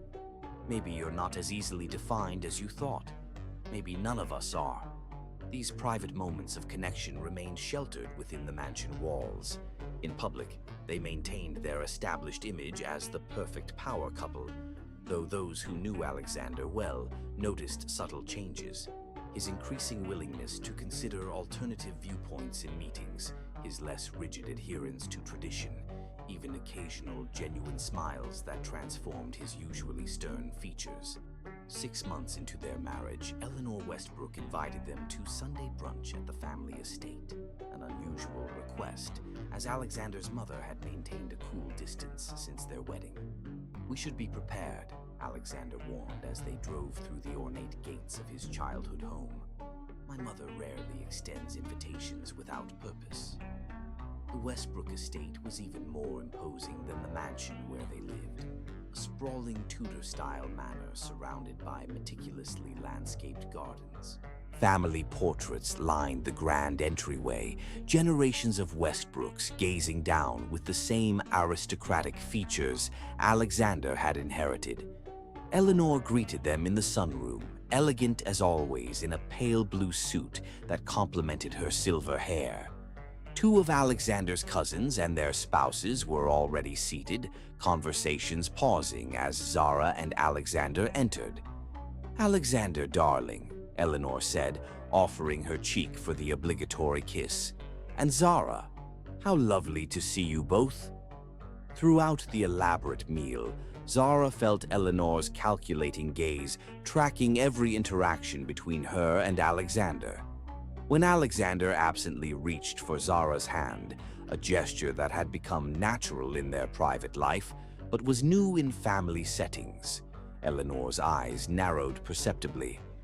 "You two seem cozy," she observed, her voice neutral but her eyes sharp. "Marriage appears to agree with you, Alexander." "It does," he replied simply, his hand remaining firmly around Zara's. "How interesting," Eleanor continued, delicately cutting her quiche. "When you announced this hasty union, many of us assumed it was merely for appearances." The table fell silent, other conversations abandoned as all attention focused on their exchange. "And what appearances would those be, Mrs. Westbrook?" Zara asked, meeting the older woman's gaze directly. "Family obligation, suitable partnership for a man of Alexander's position." Eleanor sipped her mimosa, the crystal catching the sunlight. "His father always worried about Alexander's inclinations. We assumed this marriage was Alexander's way of finally embracing his responsibilities." The implication hung in the air like a thundercloud. Alexander's cousins exchanged glances, clearly aware of the undercurrents. "My relationship with Zara is not a topic for discussion, Mother," Alexander said, his voice controlled but with an edge Zara had rarely heard. "Of course, dear," Eleanor replied with a practiced smile. "I'm simply making conversation."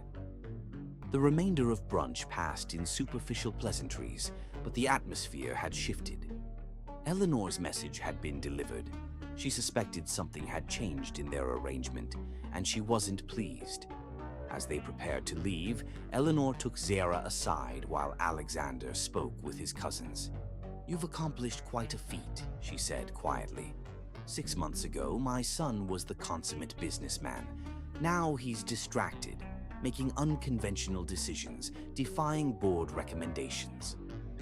"Perhaps he's simply growing into his own leadership style," Zara suggested. Eleanor's smile never reached her eyes. "Alexander has always been susceptible to influence.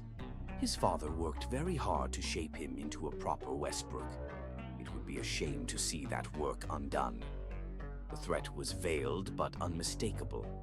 Zara maintained her composure, refusing to be intimidated. It seems to me that Alexander is more than capable of determining his own path. We all need guidance, my dear, especially when we're confused about our true nature. Eleanor patted Zara's arm with cold familiarity. Family knows best, after all.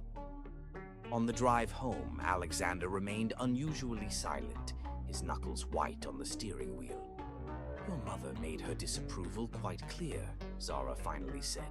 My mother excels at communicating displeasure while maintaining plausible deniability. Alexander's voice was tight. She suspects our marriage has become more than the arrangement she assumed it was. Will she interfere?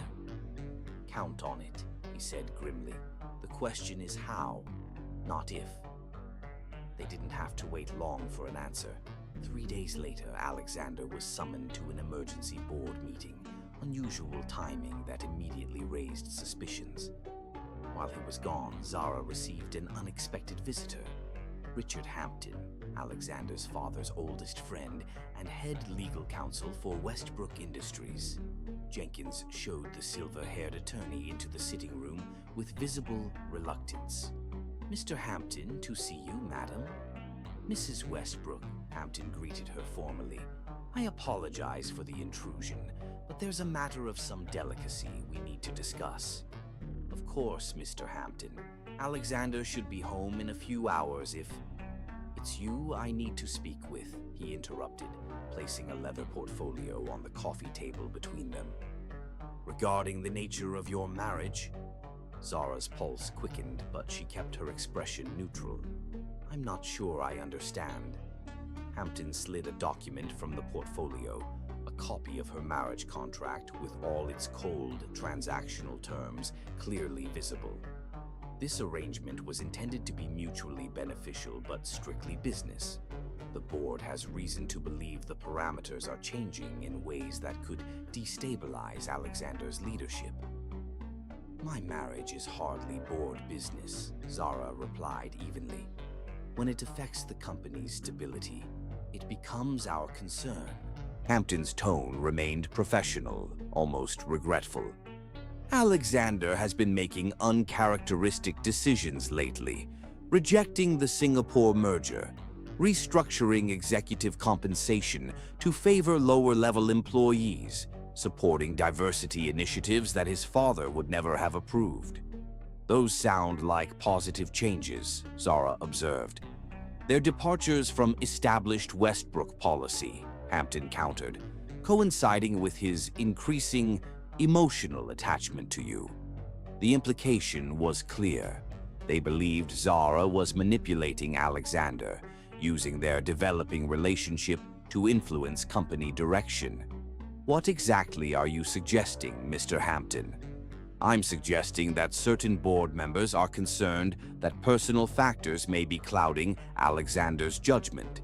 Hampton adjusted his tie, an unconscious gesture that reminded Zara of Alexander. A temporary separation might help clarify matters, allow Alexander to refocus on business priorities without distraction. Zara leaned forward. And if I refuse to be separated from my husband? Hampton's expression hardened slightly. Then, unfortunately, other measures might become necessary. He slid another document forward, the payment history of her mother's medical treatments, now entirely covered by Westbrook Industries. Your mother's care is quite expensive. It would be unfortunate if there were disruptions. The threat lay naked between them. Zara maintained her composure with effort, rage building behind her calm exterior. Is this coming from the board, Mr. Hampton, or from Mrs. Westbrook? A flicker of discomfort crossed the lawyer's face. Mrs. Westbrook has the company's best interests at heart, as do we all. I see. Zara stood, signaling the end of their conversation. You've made your position quite clear. Hampton rose, retrieving his documents. I'm sure you'll make the right decision for everyone involved. Good day, Mrs. Westbrook." After he left, Zara remained motionless in the sitting room, mind racing. The Westbrooks were playing hardball, using her mother's health as leverage, threatening the security she'd sacrificed her freedom to ensure. Their marriage contract had been calculated, cold, but it had been honest. This manipulation was something else entirely, the desperate move of people who sensed their control slipping away. That evening, when Zara didn't appear for their usual dinner, Alexander found her in her suite, a suitcase open on the bed. "What's happening?" he asked, confusion evident. "I had an interesting visitor today," Zara replied, continuing to fold clothes. "Mr. Hampton made it clear that our arrangement is supposed to remain just that, an arrangement." Alexander's expression darkened. "Hampton came here? On whose authority? Does it matter?" "He's right about one thing. This wasn't supposed to be real." Zara kept her back to him, unable to face him as she continued. "Your board thinks I'm influencing you negatively. Your family thinks I'm somehow corrupting you." "That's absurd," Alexander said, stepping closer. "Hampton has no right to interfere in my personal life." "He threatened my mother's medical care, Alexander." Zara's voice cracked slightly. "Made it very clear what would happen if I didn't remember my place." Alexander went still. "He what?" "It doesn't matter. This was always temporary." "It matters to me," Alexander interrupted, his voice hard in a way Zara had never heard before. He gently turned her to face him. "What exactly did Hampton say?" Zara met his eyes. "That the board is concerned about changes in your leadership coinciding with your emotional attachment to me. That your family is worried I'm leading you astray from established Westbrook values." Alexander's jaw tightened. "And my mother orchestrated this, I assume?" "She was certainly watching us carefully at brunch." "Because we held hands," Alexander said incredulously. "Because I showed genuine affection for my wife." "Because you showed genuine affection for me," Zara corrected gently. "Not the appropriate society wife they expected, but me, a black woman from the wrong side of town who was only supposed to be a convenient prop for your public image." Alexander was silent for a long moment, his expression unreadable. Then, unexpectedly, he smiled, a cold, dangerous smile that reminded Zara he was, after all, the ruthless CEO of a global corporation. "I've spent my entire life conforming to others' expectations," he said quietly. "Sacrificed my identity, my authenticity, my chance at genuine happiness to be the Westbrook heir they wanted. But this," he gestured between them, "this is mine, and I will not let them take it from me." He pulled out his phone, dialing quickly. "Jenkins, have the car ready in 20 minutes. Then to Zara, pack an overnight bag. We're leaving." "Where are we going?" Zara asked, confused by this unexpected reaction. "To see your mother," Alexander replied, already typing rapidly on his phone. "And then to fix this permanently." An hour later, they arrived at Zara's mother's house. To Zara's surprise, Alexander asked to speak with her mother privately. When they emerged from the study 30 minutes later, her mother was smiling and Alexander looked grimly satisfied. "What did you do?" Zara asked as they returned to the car. "I transferred ownership of your mother's house directly to her," Alexander explained. "Set up an irrevocable trust for her medical care that neither the board nor my family can touch. And I gave her my personal cell number with instructions to call me immediately if anyone from Westbrook Industries contacts her for any reason." Zara stared at him. "You didn't have to do that." "Yes, I did." Alexander's eyes met hers with unexpected intensity. "I made a promise to take care of your mother when we married. That promise stands regardless of what happens between us." "And what is happening between us, Alexander?" Zara asked quietly. He took her hand, his touch no longer the practiced performance of their early days, but something genuine and warm. Something I never expected. Something I'm not willing to surrender to my family's manipulation or the board's threats. As they drove through the night, Alexander outlined his plan. The next morning, he would confront the board directly about Hampton's overreach. He would make it clear that his personal life was not subject to their approval, and that any threats against Zara or her family would result in immediate legal action. "It won't be easy," he warned. "My mother has significant influence with several board members. Hampton has been my father's right hand for decades. There will be resistance." "Are you sure I'm worth all this trouble?" Zara asked, voicing the insecurity that had plagued her since Hampton's visit. Alexander's answer was immediate and certain. Yes. That night, they stayed in a suite at a discreet boutique hotel where no one would think to look for them. As they sat on the balcony, watching the city lights, Alexander spoke quietly about years of compromising his authentic self to meet others' expectations. "I'm done living by their rules," he said, his voice firm with newfound resolve. "Whatever happens tomorrow, I want you to know that you've given me something I never thought I'd have, the courage to be myself, whoever that turns out to be." In the soft glow of the balcony lights, Zara saw a new Alexander emerging, one who was breaking free of the constraints that had bound him for decades. Whether their relationship could survive the coming storm remained uncertain.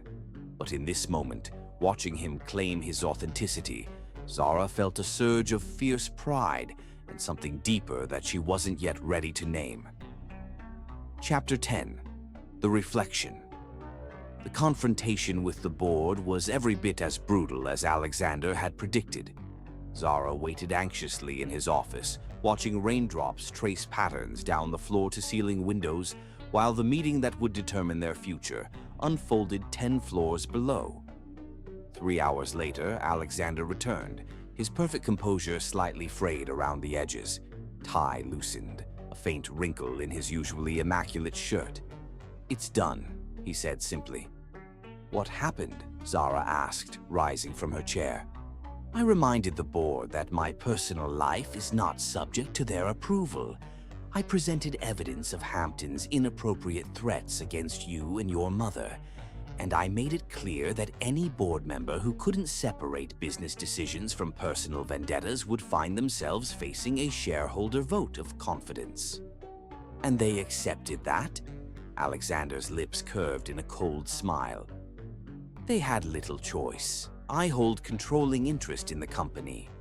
My father made certain of that, ironically, to prevent exactly this kind of interference, though he never imagined I'd use that power to protect a relationship he would have disapproved of." "And Hampton?" "Retired, effective immediately, with a generous package that includes a comprehensive non-disclosure agreement." Alexander loosened his tie further. "My mother, however, is a different matter." "What did she say?" "That I'm making a terrible mistake, that I'm confused, that you've somehow manipulated me into abandoning my true nature." His voice held a bitter edge. "She threatened to cut me out of the family entirely if I continue down this path." "Alexander, I never wanted to come between you and your family." He shook his head. "You didn't. Their narrow expectations and my unwillingness to disappoint them did that long ago." He took her hands in his. "For the first time in my life, I'm making choices based on what I want, not what others expect. That's because of you." Despite the victory with the board, Zara could see the personal cost of Alexander's stand against his family. That evening, he was quieter than usual, lost in thought as they shared a rare meal alone in the mansion's smaller dining room. "Maybe you should talk to your mother," Zara suggested gently. "Try to help her understand." Alexander's expression hardened. "She's had decades to understand who I really am. She chose denial and conformity instead." "People can change. Look at you." He considered this, then shook his head. "Not yet. The wound is too fresh." That night, Zara woke to find Alexander's side of the bed empty. She found him in his father's old study, surrounded by family photographs spanning generations of Westbrooks.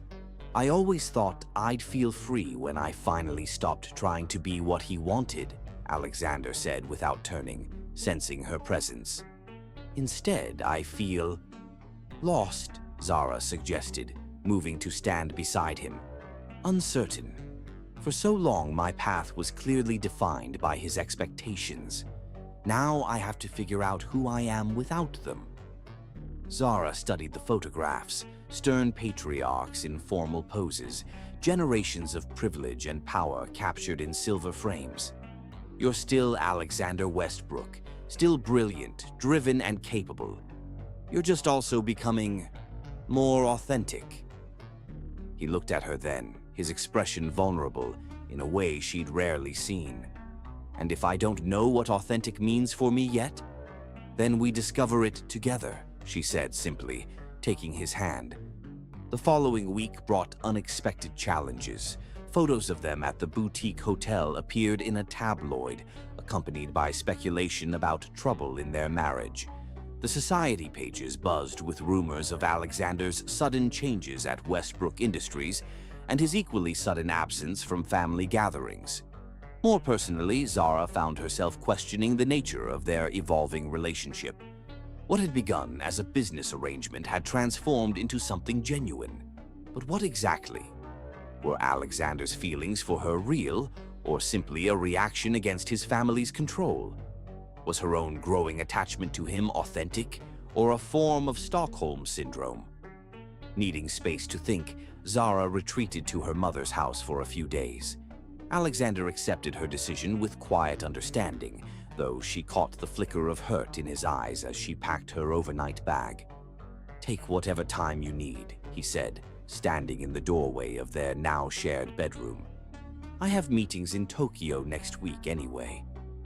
Away from the mansion and Alexander's presence, Zara found clarity. Sitting in her mother's garden, watching butterflies dance among the flowers Alexander's money had helped plant, she confronted her doubts honestly. Yes, their relationship had begun as a transaction. Yes, their growing connection had emerged from unusual circumstances.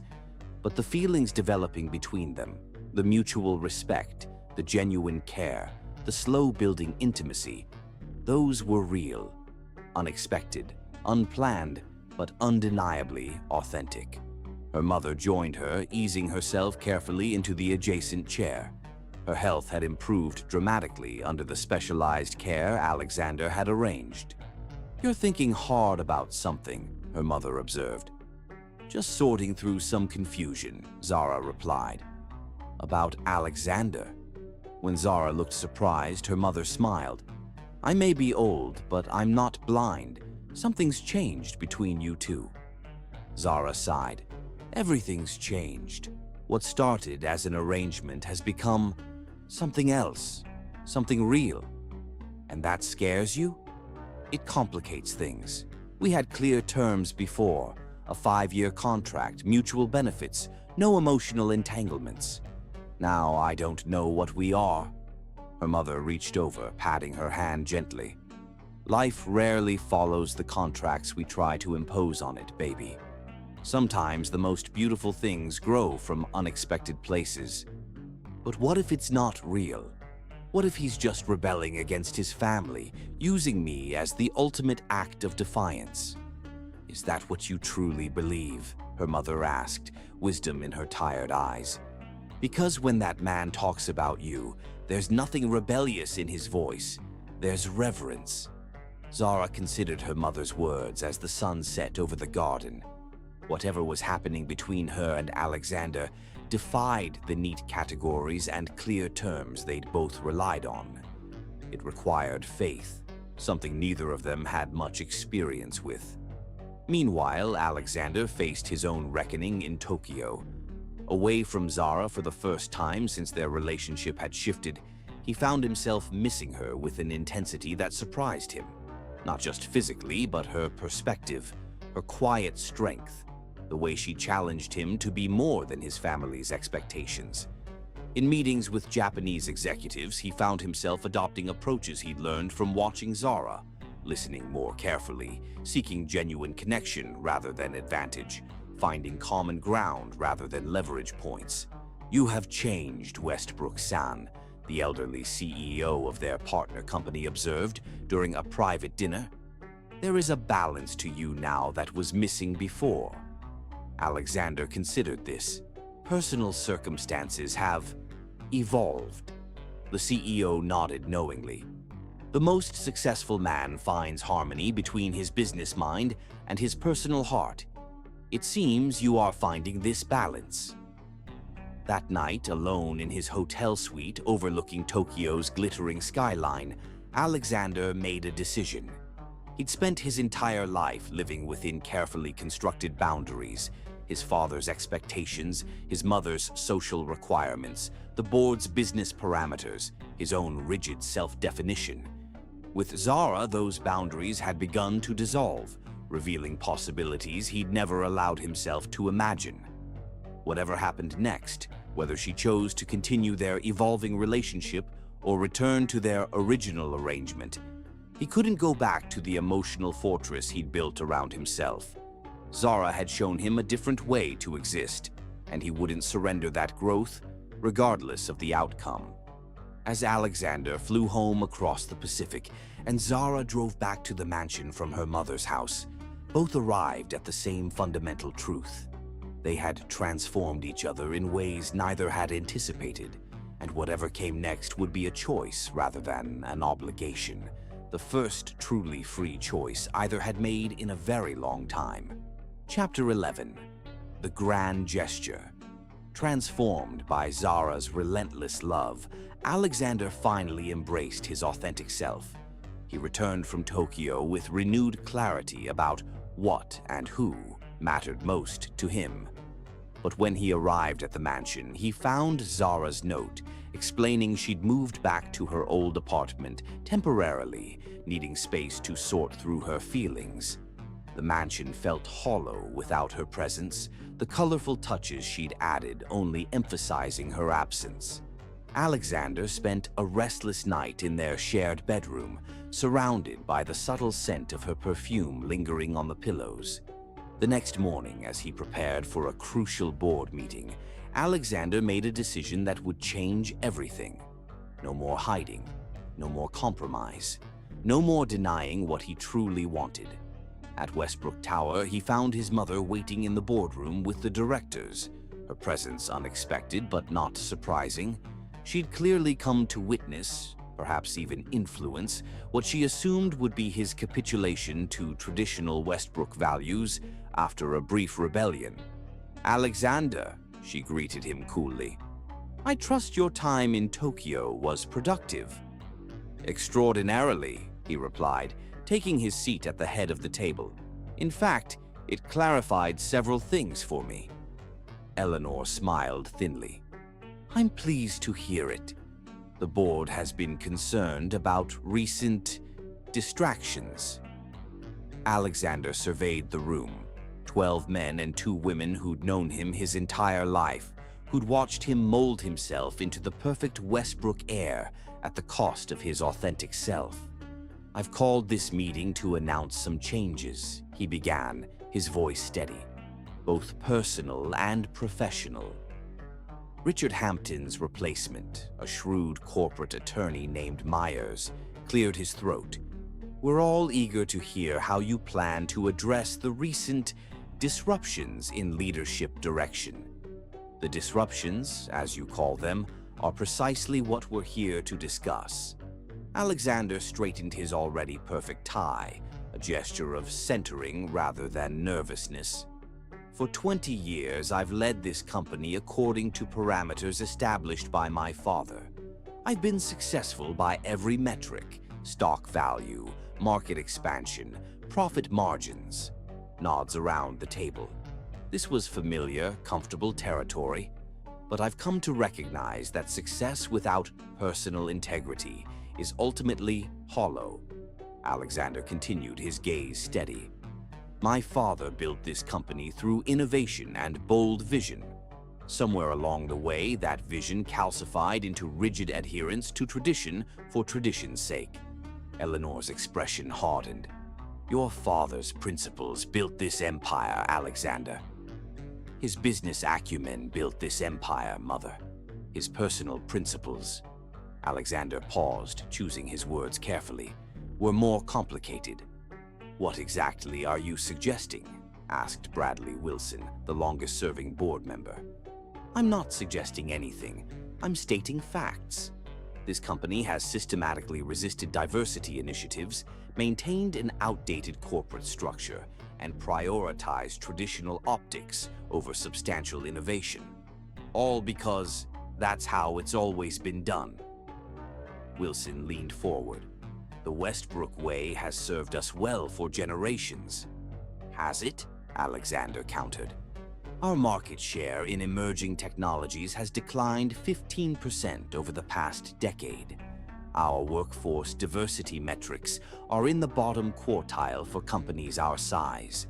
Meanwhile, more progressive competitors are outpacing us in key growth sectors. He opened a folder, sliding documents to each board member. These are the initiatives I'll be implementing over the next quarter. They're not requests or proposals, they're directives. As majority shareholder, I have the authority to proceed with or without board approval. As the directors reviewed the documents, expressions ranging from shock to outrage crossed their faces. Alexander had effectively dismantled decades of established Westbrook business culture in a 12-page strategic plan. This is madness, Eleanor said, her voice tight with anger. Your father would never— My father isn't here, Alexander interrupted. And it's time for Westbrook Industries to move beyond his shadow and mine. A confused murmur spread through the room. I'm announcing a management restructuring. Effective immediately, I'm stepping back from day-to-day operations to serve as executive chairman. I've selected Janet Chen from our Asia division to assume the role of CEO. The announcement sent shockwaves through the room. Janet Chen, brilliant but relatively young, female, and most controversially, not part of the traditional Westbrook inner circle. You can't be serious, Eleanor said. She's not family. Which is precisely why she's the right choice, Alexander replied. Westbrook Industries needs leadership based on merit, not bloodline. And what will you be doing while Ms. Chen runs your family's company? Eleanor asked, voice dripping with disdain. Alexander met his mother's gaze directly.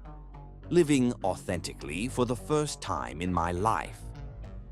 The meeting continued for another hour, heated discussions about the restructuring, questions about Alexander's continued role, concerns about market reaction to such dramatic changes.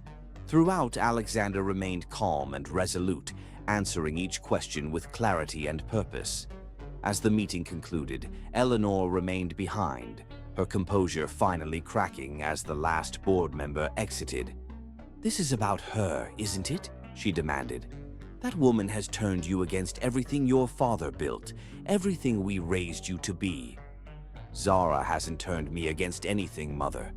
She's simply shown me what's possible when I stop living by others' expectations and start living by my own truth.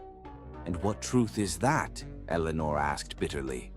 That suddenly, after 34 years, you're not who you've always been. Alexander considered this carefully. I'm exactly who I've always been. I'm just finally acknowledging it. All of it. The parts that fit the Westbrook mold and the parts that never will. Your father would be ashamed. The words were meant to wound, to invoke the lifelong fear of disappointing Patrick Westbrook that had shaped Alexander's every decision. Instead, Alexander felt only a calm certainty. Perhaps, he acknowledged, but I'm not. Leaving his mother in the boardroom, Alexander proceeded with the second phase of his plan. He instructed his driver to take him not back to the mansion, but to the modest neighborhood where Zara had returned to her old apartment. On the way, he called Jenkins. Is everything prepared as I requested? Yes, sir. the butler replied. "All arrangements have been made." Alexander found himself uncharacteristically nervous as he approached Zara's door. For a man who'd conducted billion-dollar negotiations without breaking a sweat, the prospect of laying his heart bare left him strangely vulnerable. He knocked, straightening his tie one final time. Zara opened the door, surprise evident in her expression. "Alexander, I thought you had your board meeting today." "It's finished," he said simply. "May I come in?" Her small apartment was exactly as he remembered from his first visit nearly a year ago, modest but warm, filled with personal touches that reflected Zara's character in ways the mansion never could, despite her efforts. "I've been doing some thinking," Alexander began. "So have I," Zara replied, gesturing for him to sit. "Alexander, we need to talk about what's happening between us. This arrangement has become something neither of us expected, and I'm in love with you," he interrupted, the words emerging with a certainty that surprised even him.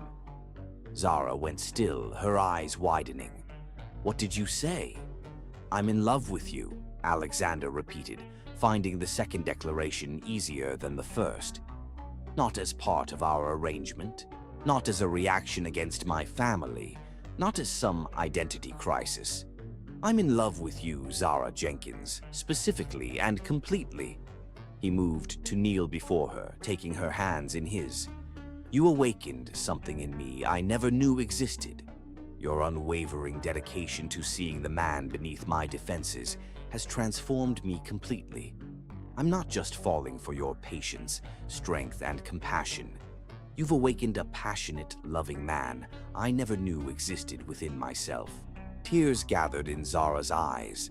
"Alexander, I don't know if you can ever feel the same," he continued, his usual perfect composure giving way to raw honesty.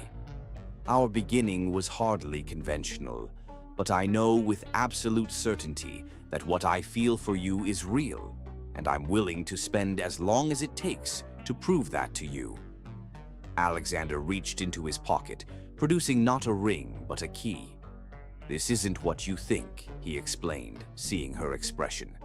"It's the key to a new home, not the mansion, not this apartment, but somewhere that could be ours if you want it.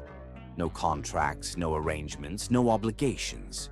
Just a choice, freely made." Zara looked from the key to Alexander's face, seeing the vulnerability and hope in his eyes, emotions he would have concealed at all costs just months ago. "What about Westbrook Industries?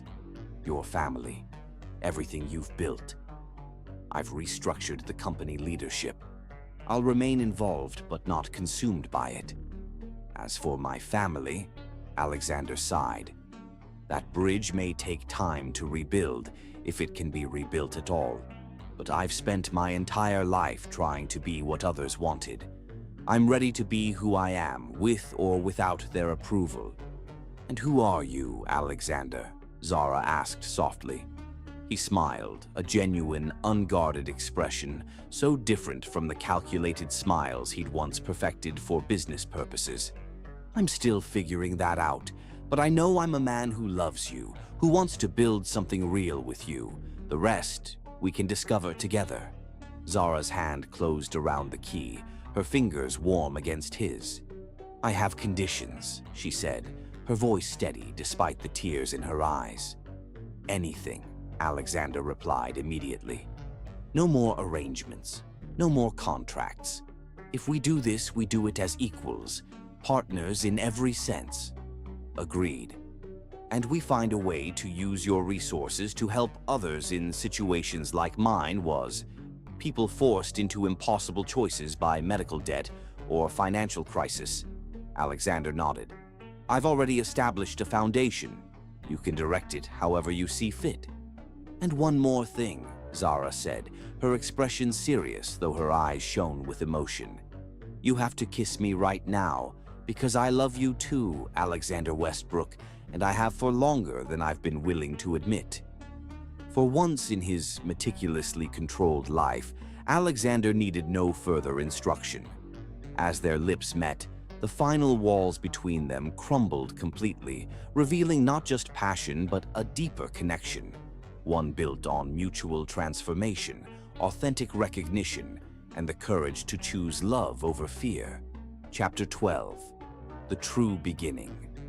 Zara returned home with Alexander, not to the grand Westbrook mansion, but to the brownstone he had purchased in a vibrant, diverse neighborhood, a place that belonged to both of them, without the weight of family history or corporate expectations. Here they would build something new together. The transition wasn't seamless. Years of conditioning couldn't be undone overnight. Alexander still struggled with expressing emotions freely, occasionally retreating behind his corporate mask when stressed. Zara sometimes found herself wondering if she truly belonged in his world, despite his assurances. But each day brought new growth. Alexander threw himself into therapy with the same dedication he'd once reserved for business acquisitions, determined to unravel the damage done by years of repression and his father's expectations. Zara pursued her culinary dreams, opening a small cafe that quickly gained popularity for its fusion of diverse culinary traditions, much like their relationship had fused seemingly incompatible lives. One rainy evening, 6 months after moving into their new home, Alexander found Zara in the kitchen, experimenting with recipes for her cafe. He watched her from the doorway, marveling at how naturally she moved through the space, how completely she'd transformed his life. "I have something for you," he said, entering the kitchen with an envelope in hand. Zara looked up, flour dusting her cheeks. "What's this?" "The final paperwork dissolving our original contract," Alexander explained, placing the envelope on the counter. "As of today, all obligations from our arrangement are officially terminated. Your mother's house is fully in her name, her medical trust is irrevocable, and you are no longer legally bound to me in any way." Zara wiped her hands on a towel, opening the envelope to review the documents. "So I'm free?" she asked, her voice carefully neutral. "Completely," Alexander confirmed. "Whatever happens next between us is entirely your choice." She studied him for a long moment. "And what do you want to happen next?" Alexander took a deep breath. "I want to ask you to marry me. For real this time. Not for appearances, not for financial security, but because I can't imagine my life without you." He reached into his pocket, producing a small velvet box. Unlike the ostentatious diamond he'd given her for their arranged marriage, this ring was simpler. An emerald surrounded by small diamonds, elegant but not flashy. "I noticed you admiring emeralds at that small gallery opening last month," he explained as he opened the box. "And green is the color of growth, of new beginnings. It seemed appropriate." Zara's eyes glistened with unshed tears. "You're asking me to marry you when we're already legally married?"